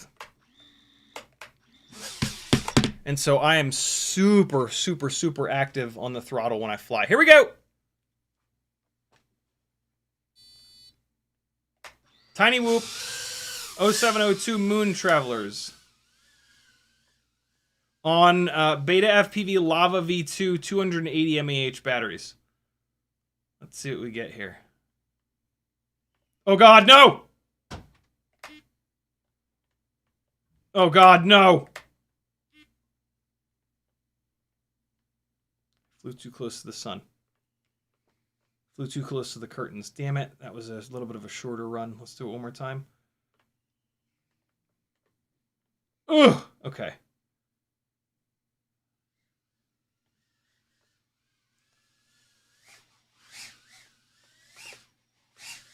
It went in!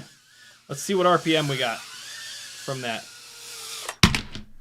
55,117. 55,117. Let's open up. Well, hold on. Let's just go to the bottom of this note. 55,117. Moon Travelers.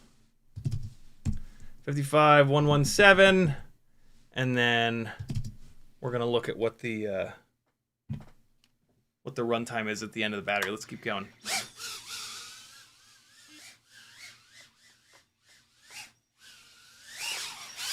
So,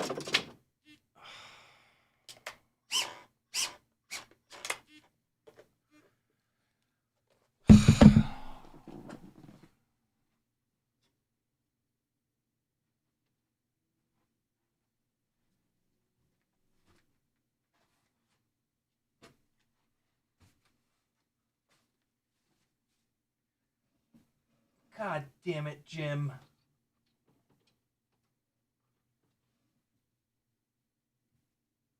How dare you?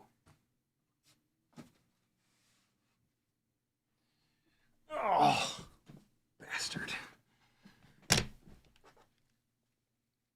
was about to say. Oh, man. Why is the ped loop freaking out?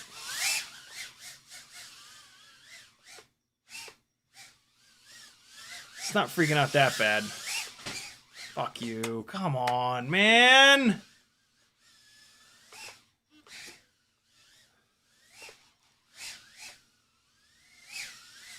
Ooh! Ooh, okay. 3.55. Oh, I tried to do a massive front flip through the UV drone gate. Ah, almost. Oh my god. 3.53. Ooh, that's a little throw I haven't done before. Where are we at a hover? 3.5, we're there. 3.51. All right, 2 minutes and 5 seconds. Let's see what the voltage comes up to, and then I'm gonna spin each one of these motors up to see if one of them is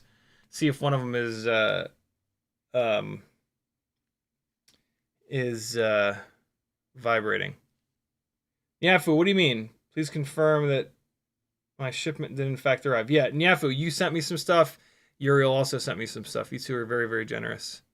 We're testing a bunch of it tonight. All right, 2 minutes and 5. 2:05. And the voltage bounced back to 3.68. 3.68. I'm going to flip into turtle mode. I'm going to arm it, and I'm going to spin each motor up. Feeling for vibrations. Ooh, motor 3 is a little rough. Motor 4 is nice and clean. Motor 3 is vibing quite a bit. Could be the propeller, or it could be the motor. I'm going to swap the propeller out, and we'll see if it gets any better. That, my friends, is the easiest way to check the health of your quad. I'm going to take the Propapussy. I'm going to take the Octopussy. The Proptopus. I'm going to put it on here.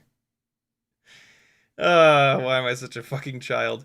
I'm going to put the Proptopus on here. And we're going to pull this propeller off.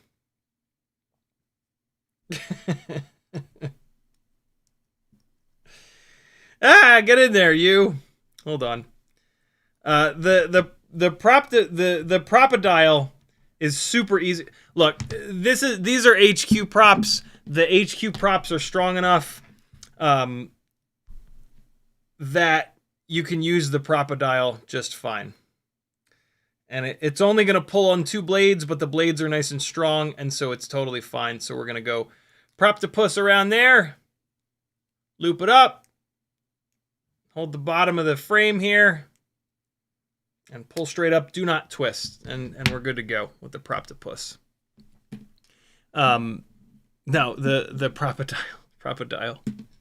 The creator of the Propadial, Chris Rennie, was actually in town last night. I couldn't get out of here to go visit him, though. I was upset. But that's just the way it is sometimes.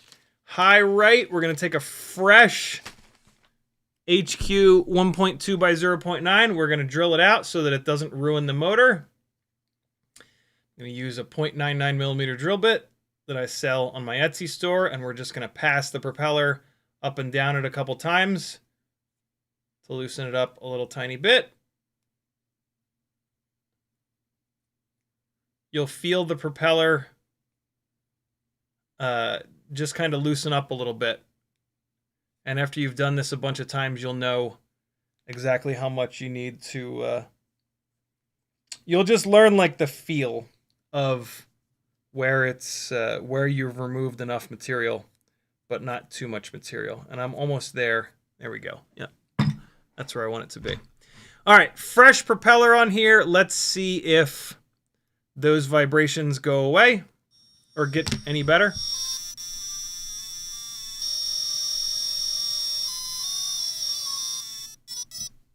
You and me both, Nyafu. You and me both. All right, turtle mode on. Motor 1, motor 3. It was the propeller. Yep, much better. Cool. So this propeller is garbage. Okay, one more battery on this rig, and then we're going to swap the motors over. I'm going to put this battery right back on the charger because we're going to run 6 batteries tonight. 2, 2, 2, and 2. Here we go.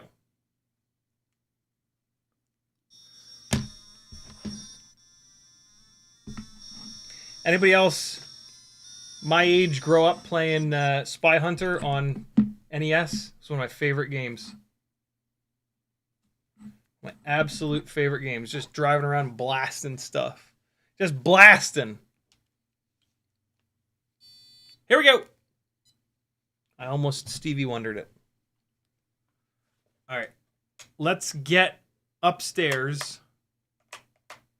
What?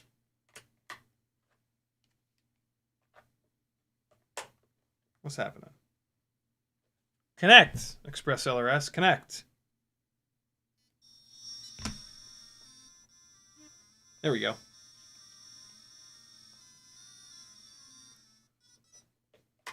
Here we are. Oh man, the PID loop is still freaking out a little bit. Let me just back the PIDs off a little. This is going to be the easiest way to chill this thing out. Okay. Better. All right, good to go. Let's get a max RPM run here. Let me get a good one while this battery is still fresh. Ooh, that was a good one. That was as much RPM as I'm ever going to see from this thing. Hey, easy, easy, easy, easy. 55,092. Well, no, about the same. Wow, less. 55,092. But pretty repeatable. 55,092. Repeatable is the name of the game. Okay. That's good. I'm going to just pull this little note out wider. All right, let's get a runtime. And then we'll switch the motors over and see what's what. I'm running these smaller batteries so that we can get more batteries in and more data in the testing, you know what I mean? Oh my god, what the hell is that? Something bit me! It was a bullet. Oh. I'm flying like a donkey tonight.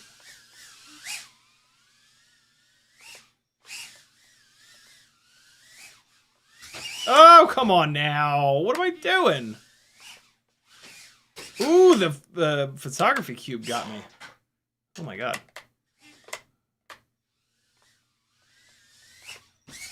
Oh! Yeah, I'm flying like a moron tonight.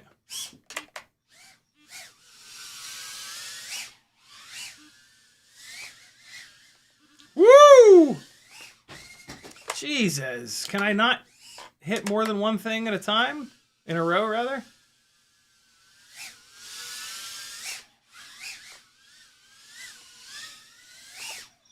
Woo! There we go. The full desk power loop. One of the harder things in here. Oh, now we're fucking cooking with gasoline.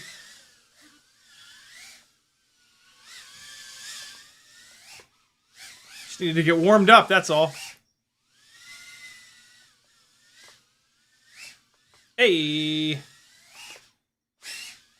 So, as you can see, even though this build is heavy, it's still got plenty of power. And, like, the throttle resolution is really what's magic about this. Like, I can adjust it, like, millimeters at a time.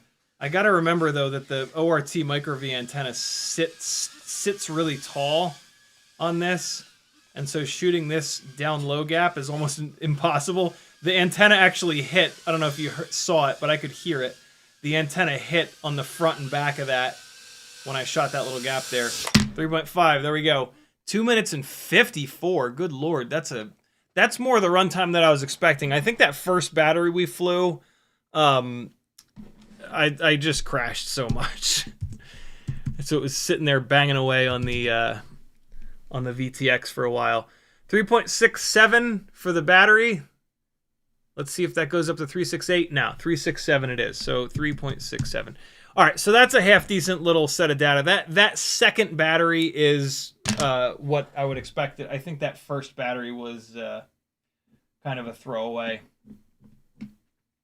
But yeah, let's switch these motors over, and we'll see how the VCIs do. I've flown these Moon Traveler motors so much that, like, I know what to expect. I know to expect almost 3 minutes of runtime on these smaller batteries.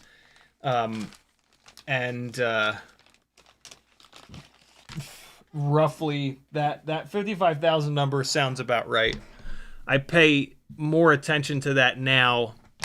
But yeah, let me grab another set of propellers rather than swapping these out, because I know that I'm going to end up putting these motors back on this build because they're just my favorites. And so, yeah, ask any questions you've got, and I'll work through them. But real quick, I need to look at what I'm doing here.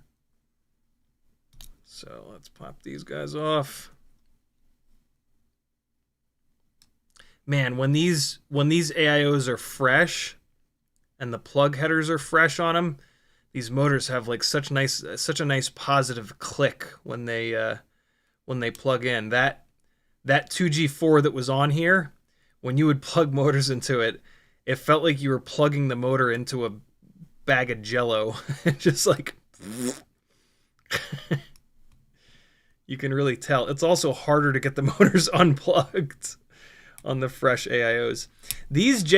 If you've ever looked up JST plugs, look at their service. Look at the expected number of plug and unplugs that they like recommend.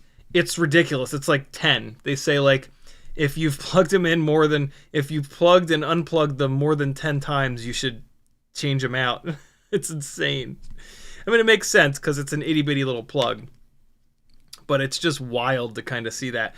Remember that for like your 5-inch rigs, because the ESC to flight controller plugs are JST, like 1.0 or 1.25s. I've had 3-inch builds where just from so much testing, so much plugging and unplugging, repairs and everything, that the plug headers will actually fail either at the flight controller or at the ESC. This goes back to what I say all the time. Like, if you don't have to take it apart, don't take it apart. Things wear. Let's test the green ones first, because the green ones are on the ball bearings, and I'm not going to keep the green ones on at the end of this test. I like to take these motor cables and twist them up. It bundles the wires closer together so that they block less thrust. And also, there's always too much wire, and so it shortens the wire up. So always do that, in my opinion. These VCI motors are not set up clockwise versus counterclockwise, so I am going to have to go into Betaflight here and reverse them. No big deal, though. All right. Speaking of, let me click on Betaflight to get it launched. All right. B. Kirk says Spy Hunter was awesome. JP Spin says, how dare you call me out with Spy Hunter. Yuke says, my mom used to show horses, and when I was there was a show that had a little arcade room, and it had Spy Hunter. What a game. Have you ever watched someone beat it? No. I have not thought about Spy Hunter in probably 20 plus years. I only thought about it when I was in the ESC Melody thing, and Tim Gunn was an option. I was like, Tim Gunn, what the fuck, Spy? And I hit play on it. I was like, holy shit, that's right. That's the Spy Hunter theme.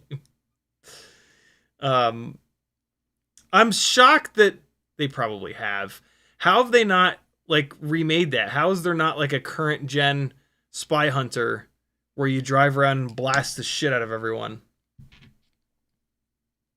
There probably is. They've probably rebooted it.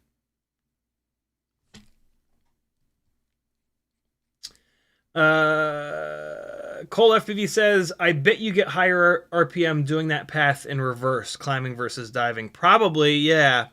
But then I would be hammering into the corner. that's a little creepy.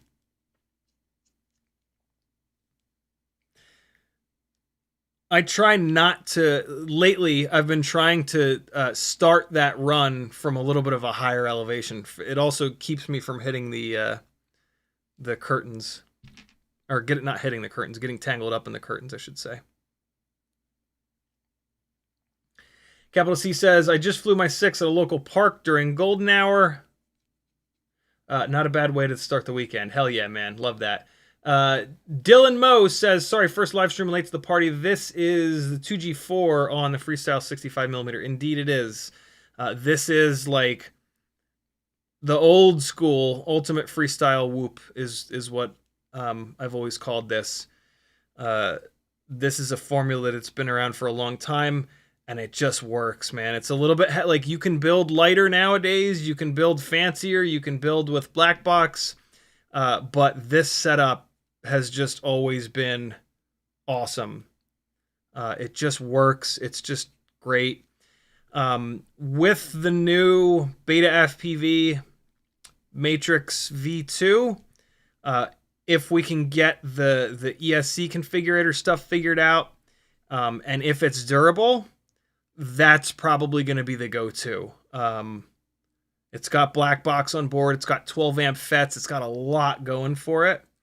But there's still some unknowns with it being brand new. So we'll see. I would love if it's durable. If it's durable, and there's not any like super weirdness with the ESC configurator, it's a no-brainer for us to kind of move over to that. Black box 12 amp FETs, those are amazing. The 12 amp FETs doesn't matter for the 1.2 inch prop builds like these 65 mils. But it absolutely matters if you want to take that AIO and move it into a 1.6 inch prop, 75 mil motor to motor setup. And like, that's really nice, you know, like having a 5 amp AIO that you can only use on a 1.2 inch prop setup kind of sucks. Like, what if you get bored, or what if you move into a spot where you can't fly inside, right? Being able to take that AIO and repurpose it for an outdoor build, that's amazing, right? Or if you can only afford one build, being able to like swap, what you do is you take you buy a 1.6 inch prop frame, you bolt the specific set of motors that you want to it, and then all you have to do is unplug your motors, unscrew the 4 screws, you take the whole AIO canopy camera out, you drop it into this frame, and now you've got an outdoor build. And then when you're done flying it outdoors, you take that out, you put it back into the 1.2 inch setup, right? Like, that's really slick. Being able to do that is really, really cool. So let's get some propellers on here. Same HQ 1.2 by 0.9 by 3s. We're going to go We Bleed Red. Right, left, right. Give me a left. There's a left. All right. Ah! There we go. I am going to take a minute to drill these guys out. Capital C says, do you remember Blaster Master for the NES? Blaster. Wasn't it Master Blaster? I remember those words. I don't remember what the game was though. Was that one of the games that used the blaster gun? Do you guys remember the power pad? I had the power pad for Nintendo. I loved that thing. There was a game, there was an Olympics game. For whatever reason, when I was growing up, I was like weirdly into the Olympics. I remember when I had braces, at one point when the Olympics was going on, you know, when you had braces, they had to change the rubber bands on them all the time, and they had colors. I remember I walked in there at one point, I said, I remember this because I had to memorize it. I had to memorize the colors of the Olympic logo, and I'll never forget it because I memorized it back then. It's blue, yellow, black, green, red, and that's the sequencing. Blue, yellow, black, green, red, left to right. I was the asshole that went in there and said, hey, can you do the rubber bands black in the back and then blue, yellow, black, green, red like the Olympic rings? I'm sure they were just like, oh my God, are you kidding me? Come on, kid. But I only did that once, though. So, you know. Could be worse. Frank Nicholas says, Highway Pursuit is a computer game remake of the arcade game Spy Hunter. Nice. That's awesome. You Can FPV says, they made a couple since PS2 Spy... they made a couple since PS2 Spy Hunter was pretty cool. Nice. Oh my God, the inner diameter of this third propeller is really tight. Oh my God, what the hell? This is a counterclockwise propeller. Jesus. This would have just hammered one of those motors. There we go. Now it's starting to loosen up. Get the little plastic shards off of it here. Newborn says, I was thinking maybe the audio motor beep at battery plug-in might be a part of the draw down to voltage, and considering turning it off, changing one light short beep to C. Thoughts? Now, when it does the motor beeps, it's just vibrating the motors a little bit. It doesn't make a difference. These batteries just sag, man. Like what the voltage sag that you're seeing is just the voltage sag. It's always like that. By the time you know, the battery comes off the charger at 4.35, you plug it in and it always sags down to like 4 volts, 3.9 volts. By the time you've taken off, it's running the VTX, it's running all the things. That is it's normal. You know, you're like, it's like that on your builds too. Like, you know, you don't really look at it because you're excited to fly and you just start flying. But now that you're noticing that, you'll see it on your own builds as well. Also, these are the smaller batteries. These are the 280 mAh batteries. The bigger 300 and 320s they don't sag nearly as much. The counterclockwise HQ 1.2 by 0.9 by 3s, the inner diameter is noticeably smaller. I'm having to work a lot harder drilling this out, but I've got it now. There we go. Let me just retest this other one real quick. Yeah, much better. You should not have to like hammer these things onto the 0.99 drill bit. They should go on with some effort, but not a lot of effort. All right, cool. We've got the green VCI 0702 30,000s on here now. I'm going to have to go into Betaflight real quick and get these motors spinning in the correct direction. 3 and 4. So this tiny whoop is in Christmas mode right now with the green motors and the red props. Let's get it going. I'm going to use a different battery that I have just sitting here to power this thing up so that the one that I put on it in a minute is fresh off the charger. So we're just going to come in here, connect, motors, motor direction, understand the risks, start and spin. Motor 1 is wrong. Click it to reverse it. Motor 2 is right. Shit. This sometimes Betaflight doesn't work. I'm gonna have to do it in ESC configurator. It's motors 1 and 4 that I need to reverse. So we're going to disconnect from here. We're going to go to ESC configurator, connect, read settings. Motor 1 goes to normal. Motor 4 goes to normal. Right settings. And we're good to go.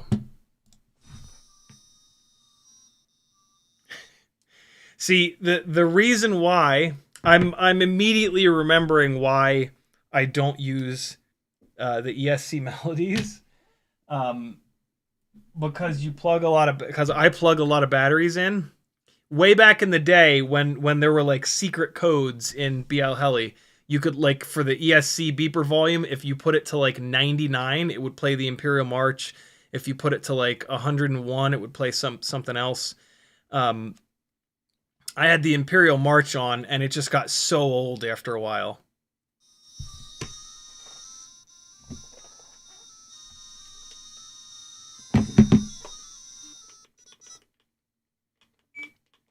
It's easy to turn them off, though.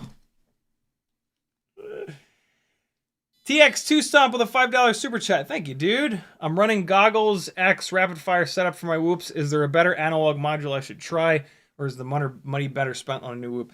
Rapid fire is about as good as it's going to get.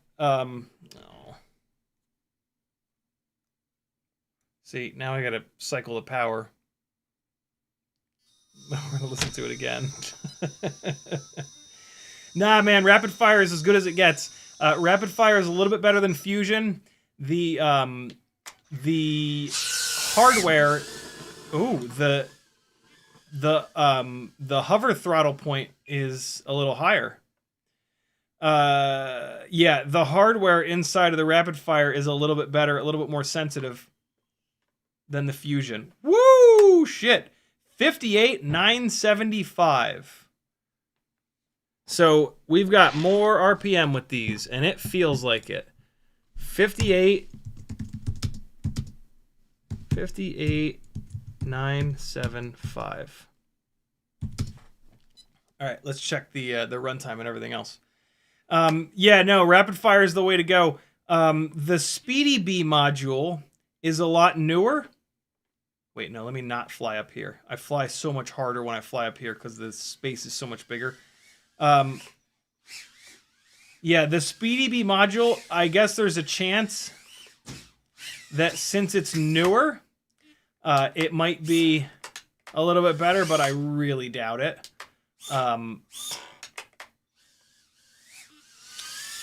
Nick Burns' test of the HD0 V2 goggles was pretty impressive, but then I've seen other people test them, and it's not been quite as impressive. So yeah, I think that the rapid fire is really as good as it's going to get for you. So these are the VCI green ball bearing 0702 30,000s, and they absolutely make more power. Let's check the cruising throttle. So we're at 34, 35, 38, 32, 35, 34, 35. So let me check something real quick. 35, it looks like, is our cruising throttle. Let me check where my throttle mid is at. Now my throttle mid's at 35. So the hover point is similar to the Moon Traveler motors. Woo! Ooh, we're getting low battery warnings already, though. Oh my god, face first.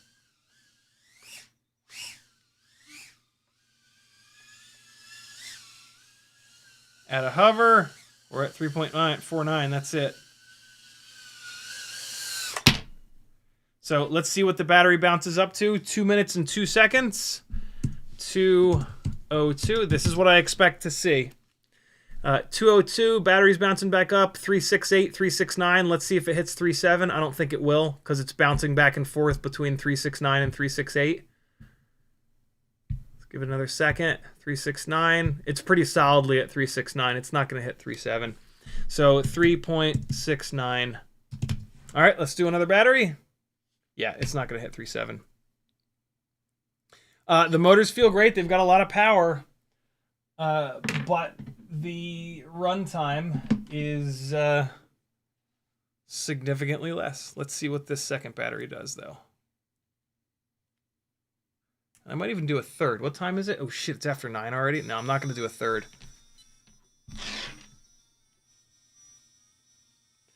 Nyafu says, when I use non-compliant smart audio define, it doesn't save it when flashing, it goes back to default. I believe TBS has a Discord. That sounds like a very specific VTX. I would hit their Discord and ask them. I'm not gonna be able to help. That VTX seems wacky. I have no experience with it. All right, here we go. All right, that was a good one. Oh shit, get out of there. Oh god, no!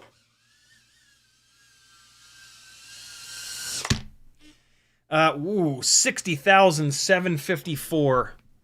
6754. So these are powerful motors, man. These are motors that are pulling very similar RPM to the newbie drone 0702 30,000s and the BetaFPV 0702 30,000s, just like I told you they would.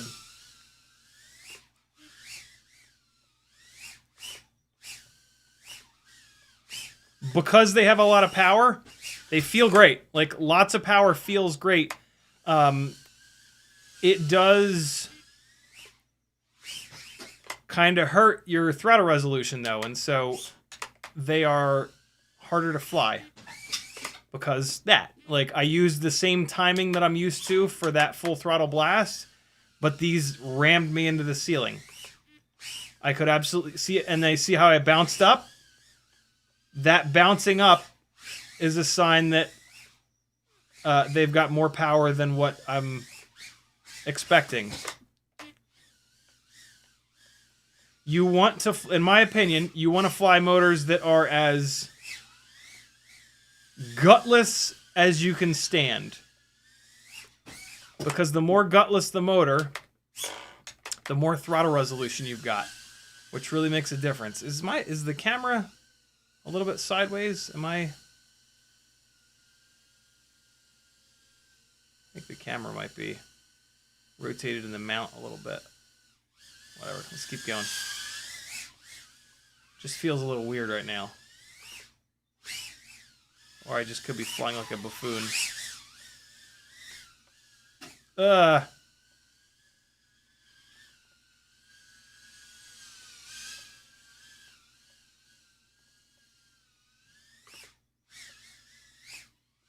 my new little power loop there. You like it? Oh god.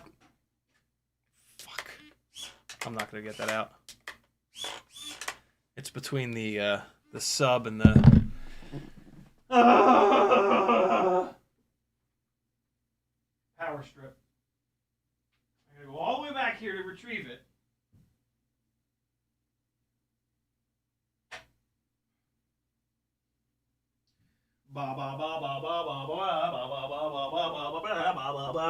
The Tim Gunn thing being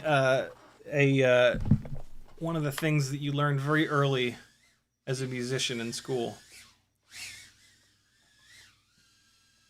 Where are we at? 349, that's it. 2 minutes 18. Let's see what it bounces back to. 2:18. Give it a second here. These are the ball bearing ones, the green ones. 3.67. Oh boy, come on, bounce back more than that. 368, come on, keep going. It's not even going to hit 369. Big difference in efficiency. 367, come on, hit 368 again. We're looking right here. This is the current battery voltage. Come on, man, hit 368. Otherwise, that's kind of brutal. It's not. It's holding fast at 367. Yikes. 3.67. All right. So the ball bearing ones are not super efficient, but they are powerful. So the Moon Travelers, 55,000 RPM, 55,000 RPM. This was weird. 2 minutes and 5. I think this was, yeah, I think something happened here. This is what I usually get from these motors. 3.54, 2 minutes and 54 seconds, and the voltage bounced back up to 3.67. If you compare that to the battery that we just ran, we've got an extra 5,000 on the VCI greens, but 2 minutes and 18 versus 2 minutes and 54. So, there it is. The extra power is eating up 30-some seconds of runtime there. And then the first battery that we ran, 58,000, 2 minutes and 2 seconds, but 369 versus 367. So this is absolutely what I would expect.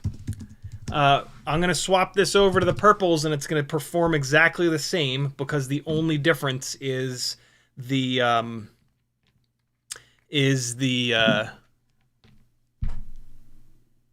words eluded him. The only difference is the bearings versus bushings, and the bushings perform totally fine. The Moon Travelers that just got all kinds of efficiency are on bushings. Most Tiny Whoop motors are on metal bushings. What's nice about the metal bushings is they don't wear out like the bearings. They don't get noisy like the bearings. They just keep going and going and going.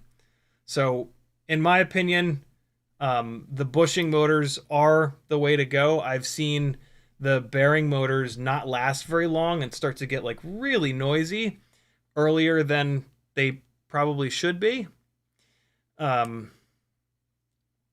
But yeah. All right, let's get these props off here. Earlier on, somebody asked why no prop popper. I love the Tiny Whoop clone popper. It's got the thinnest forks, but unfortunately I've broken 2 of them now, and I'm just waiting until I have to place another Tiny Whoop order to get a third one. I'm also waiting for Jesse to get back to me on... They now sell a replacement fork, but they sell 2 versions of the fork. One version has a hole in it, the other version does not. And he hasn't gotten back to me yet with an answer on which one I should get for the current generation of clone popper. When my clone popper broke, I tried to get the fork out of it, but the 3D printed handle exploded. I was pulling on it harder than I've ever had to pull on anything in my life. I don't think the previous version was designed for the fork to ever come out, and it just completely exploded. So I'm assuming that the new version of it is designed for the fork part to be removed. And like, if I don't hear back from him, I'll just get the whole the version with the hole in it, because that'll probably work regardless. But yeah, there's that. All right, let's unplug these motors, get them on out of here. I'll bet you that I won't have to reverse the way that these spin. Since these motors are not set up like the Happy models to have clockwise and counterclockwise rotation, they're probably just wired straight up. So we should be all right. I shouldn't have to go into Betaflight. I should be able to just screw these down, plug them in, and we'll be back up in the air. We'll fly 2 more batteries. Make sure that you've flown your 6 batteries for the day. Fly 6 a day. You'll be a way better pilot in not too long of a period of time. Join me on the 6 battery a day fiesta to be better Tiny Whoop pilots. If you can get really good at flying freestyle Tiny Whoops inside the house, you will be the best pilot in your area before very long. If you fly 6 batteries a day, you do that for like 6 months, you will be the best pilot within like a 50 mile radius. It is so difficult to fly Tiny Whoop freestyle in a small space. It will make you a pilot where you can go outside and everything else will feel like it's in slow motion. It absolutely transmits. Like, I have gotten so much better at flying from doing this a lot over the past couple of years. It's really kind of ridiculous. So join me, yo. Feels good to fly good. You just got to put the time and effort in. All right. Greens are out. Purples are going in. And the purples are the ones with the bushings.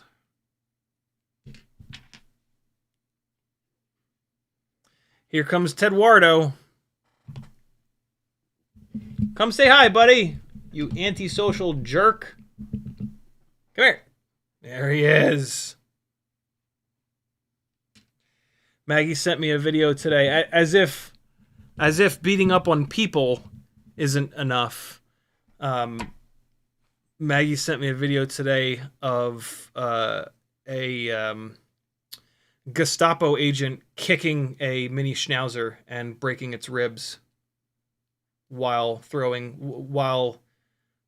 grabbing random brown people and throwing them into concentration camps. So we got that going for us.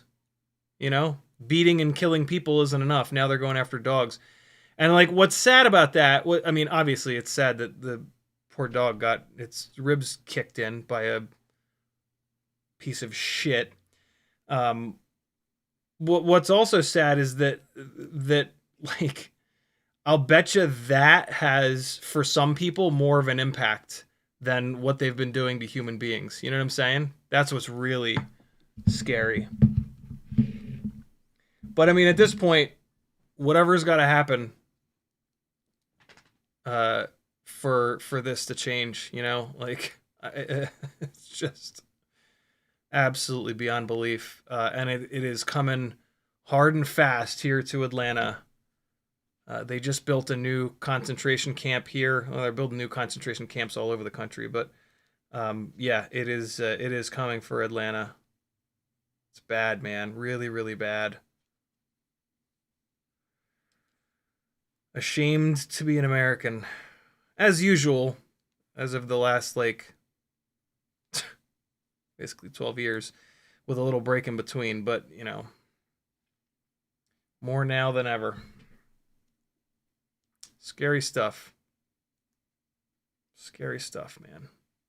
VCIPV says, Pink Panther was our fight song in high school. Pink Panther is one of the songs in the melody editor. Pink Panther is Maggie's favorite cartoon, actually. I just recently learned that about her. I had no idea. We were on YouTube, and for whatever reason, it suggested Pink Panther. She's like, "Oh my God, Pink Panther! I haven't thought about that in like a million years." That was my favorite. I'm like, "What? I didn't know that about you." So now I can. I added that to my list. Hey, do this, fellas. First of all, use the Notes app on your phone. Make a note for gift ideas for the people in your life, and then whenever they, like, if you're out shopping or whatever and they see something cool, or like whenever something happens in your life and you realize that the place that you're at has a cool gift for the person that you're with, just real quick, whip out your phone, type it into that note in your Notes app, and then Christmas you will thank middle of the year you, because by the time their birthday and or Christmas rolls around, you will have this note filled with ideas for the people in your life. And then you look like a goddamn hero, but you're not a hero. You're just somebody that uses the Notes application. That's all. You know, we used to have like pen and paper. That's out the window. You ever write something? You ever go to write something down now and like you don't know how, or like you can barely read what you've written because the last time you actually wrote something down was 6 years ago? We don't write stuff down anymore. It's like weirdly a lost art, like handwriting. You know, forget cursive. How many of you guys learned? How many of you guys wasted time learning cursive when you were a kid? I certainly did. Nafu says you could say the bushing keep rolling, rolling, rolling. Pink Panther was the band's mascot. Nice, the full suit. That would be a great mascot. Here's the purples. Away we go. And so I do not expect, these are the same exact KV. I do not expect this to be any different. But you never know. Woo! That was a good full throttle rip right there. Oh, I tried to drop it down. 57,400, so a little bit lower. 57,400.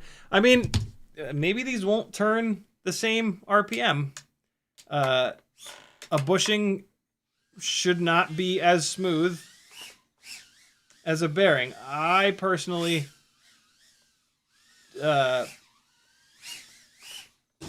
don't think that it'll make that much of a difference, but I could totally be wrong. If we get lower RPMs and less runtime on these bushing motors, that's, you know, that's going to kind of support that theory.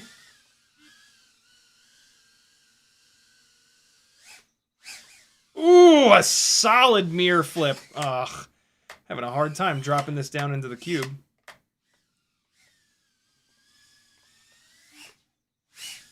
What's up, Teddy Spaghetti? I hear you down there, buddy boy. These motors feel good from a throttle resolution standpoint. They don't have like a weird hover point or anything like that. They're totally flyable. If you like the color purple, ain't nothing wrong with getting these motors. As I've said, kind of jokingly, but kind of also not jokingly, we have so many good motor options that you can literally choose the ones that are the color that you like the best, and you're going to be completely fine. You know, we're flying for fun, right? Like, ooh, wow, that is not great runtime there. We didn't even get to 2 minutes. Let's see what happens with the voltage. Voltage is bouncing. Is it going to get to 3.7? Let's just fly another couple laps real quick to get that voltage down to 3.67, hopefully, where it was in these other batteries. And now we got over at 2 minutes. That's good. Let's see where it bounces up to. So we are at, what's that, 2 minutes and 5? Yeah, 2 minutes and 5. 2:05. And I didn't have to go into beta flight. And it's bouncing back to 3.68. Let's see if it hits 9. Probably not. 3.68. What are you doing, buddy? Stop it. You trying to eat the M2 frame, buddy? Don't do that. 3.68 was as high as it got. Last battery here. You know, these are results that I kind of expected, but it's good to sort of back that up. Let's see if we can get some good RPM. I'm hoping I can get 58, 59,000 RPM from this one. Let's see.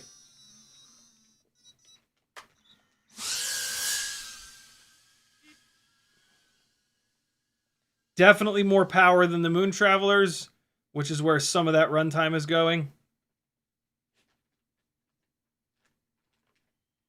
Oh, shit, I hit the ceiling. Oh, 57,600. Wow, okay. So, not getting as much on both. Wow, 57,400, 57,600. Very repeatable. Let me just, out of curiosity, let me do it one more time. Oh, God, I got very confused. 58,002. So there we go. We got to 58, but we didn't get no 60. So we are getting less power from the bushing versions of these motors. Very, very interesting. Here's the thing, though. The bearing ones are brand new. Once those bearings work in, I think any advantage that we're getting from them is going to go away, and it might get worse. So I still think you should get bushing motors. The bushings are not going to wear out. One of the problems with the bearings that I've heard from multiple people, one of them who I really trust, which is actually Kebab, is that these itty bitty little bearings are dental bearings for dental drills, and they are not rated for the RPMs that we turn on these things, which would explain why the bearings get so noisy so quick on these. Also, like, we're hammering these things into stuff, you know, like we're crashing them into stuff. They weren't necessarily meant for that. I mean, you could argue that none of the bearings that we run in FPV are meant for crashing into stuff, but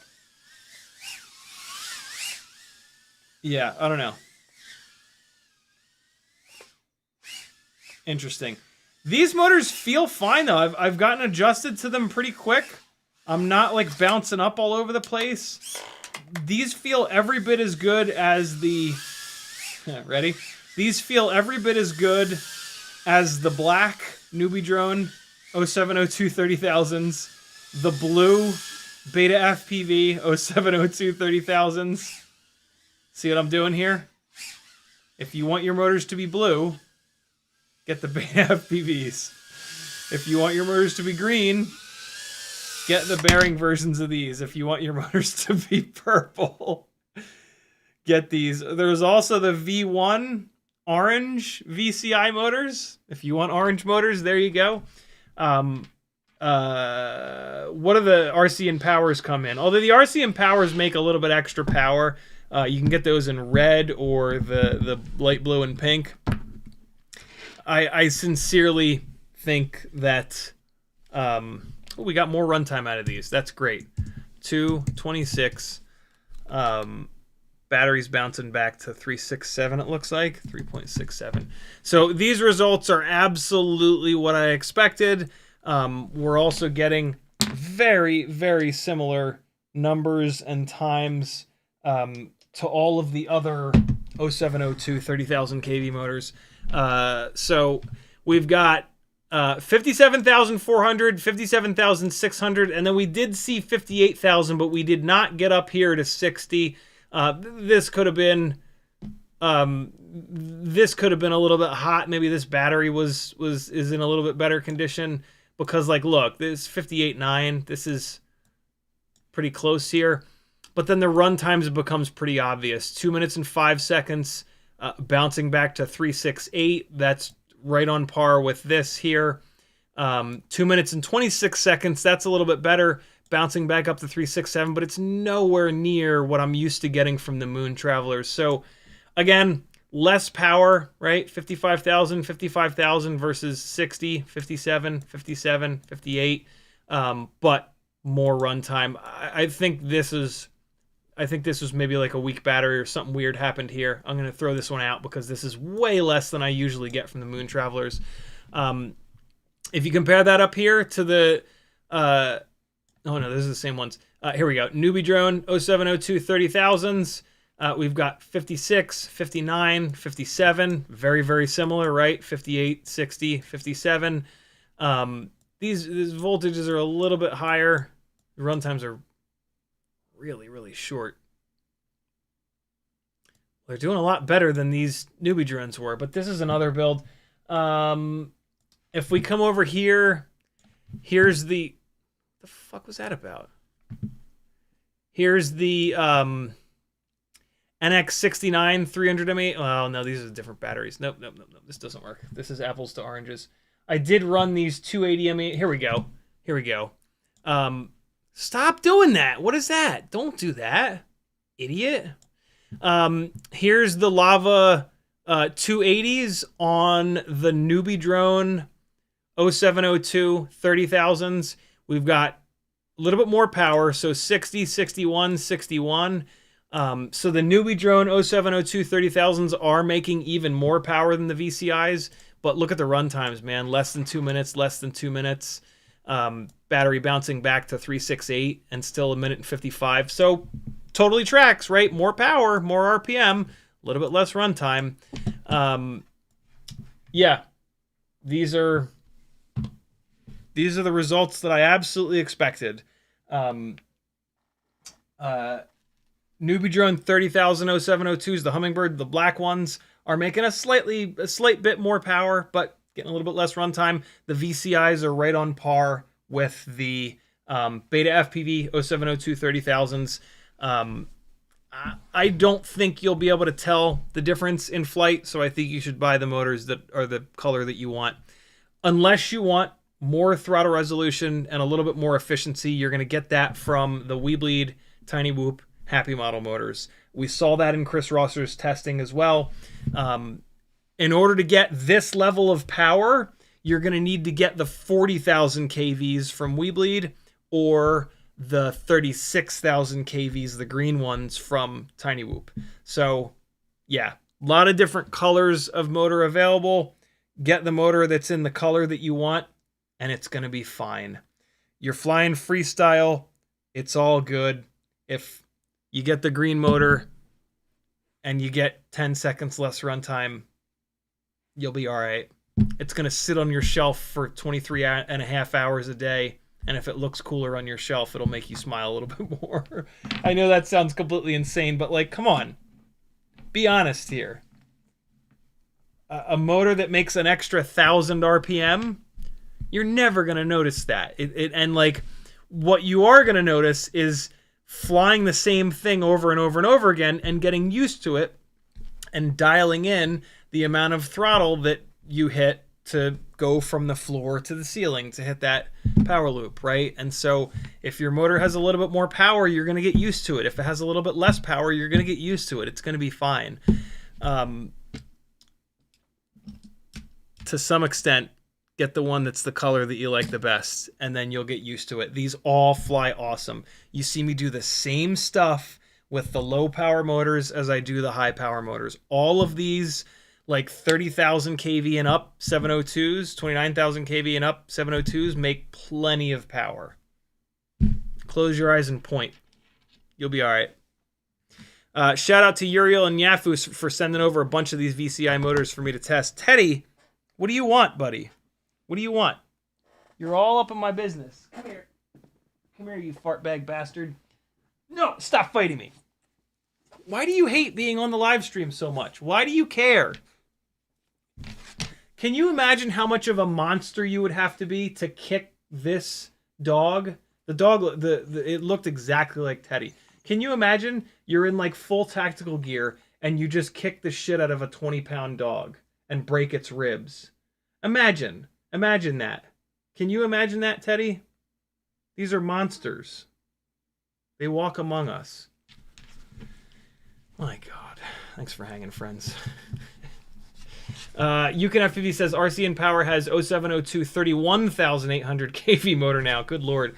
The RCN Power 29,000's already made way too much power. 31,800. That's even more. What are you doing, dog? What are you doing? Get out of here.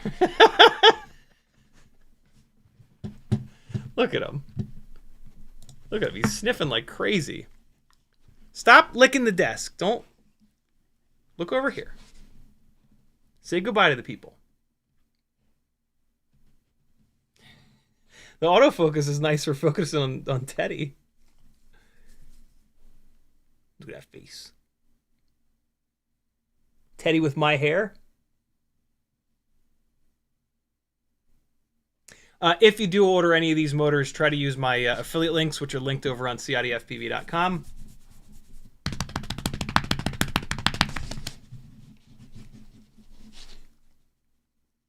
Hey! I'm a dog! Look at me! I'm a little dog! I only weigh 20 pounds.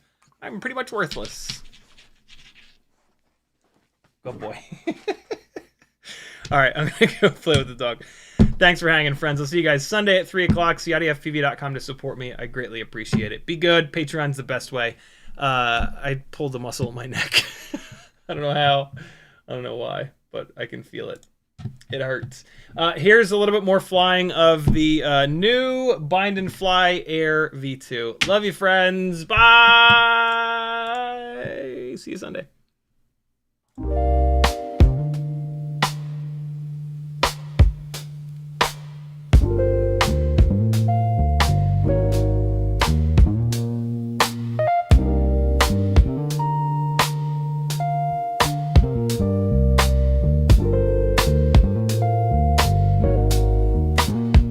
Yeah. Out in the yard where the grass grows wild, CiottiFPV's goggles locked, grinning like a child. Teddy spaghetti's, fur flies, and jet wash dreams. Yeah.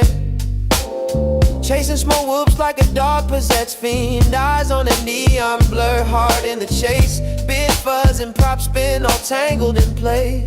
Yeah. Four-legged rebel with a rotor stir tail. In the circus of the sky, they never fail.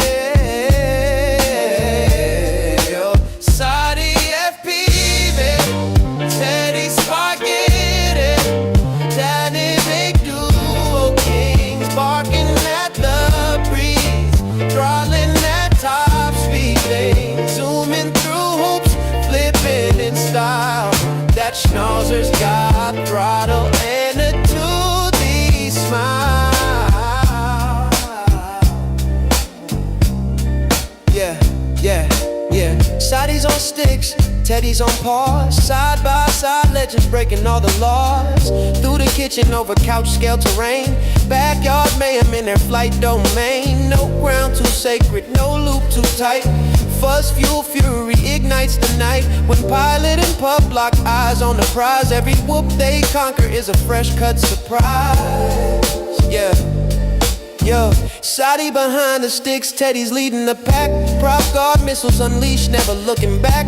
No leash, no map, just freestyle mic. They on the dog drone streets every day and night. Said whoops, hitting low, gotta nail the dive. Teddy push throttle up, feel the beast come alive. I see the neon arc, got the sticks locked in, Teddy. Yeah, let's rip this loop, ride the roar of the wind, Teddy. Yep. Yeah, CiottiFPV, yeah. Teddy spaghetti, yeah. Diamond and duo kings, barking at the breeze, throttling at top speed, zooming through hoops, flipping in style. That schnauzer's got throttle and a 2D smile. Teddy spaghetti.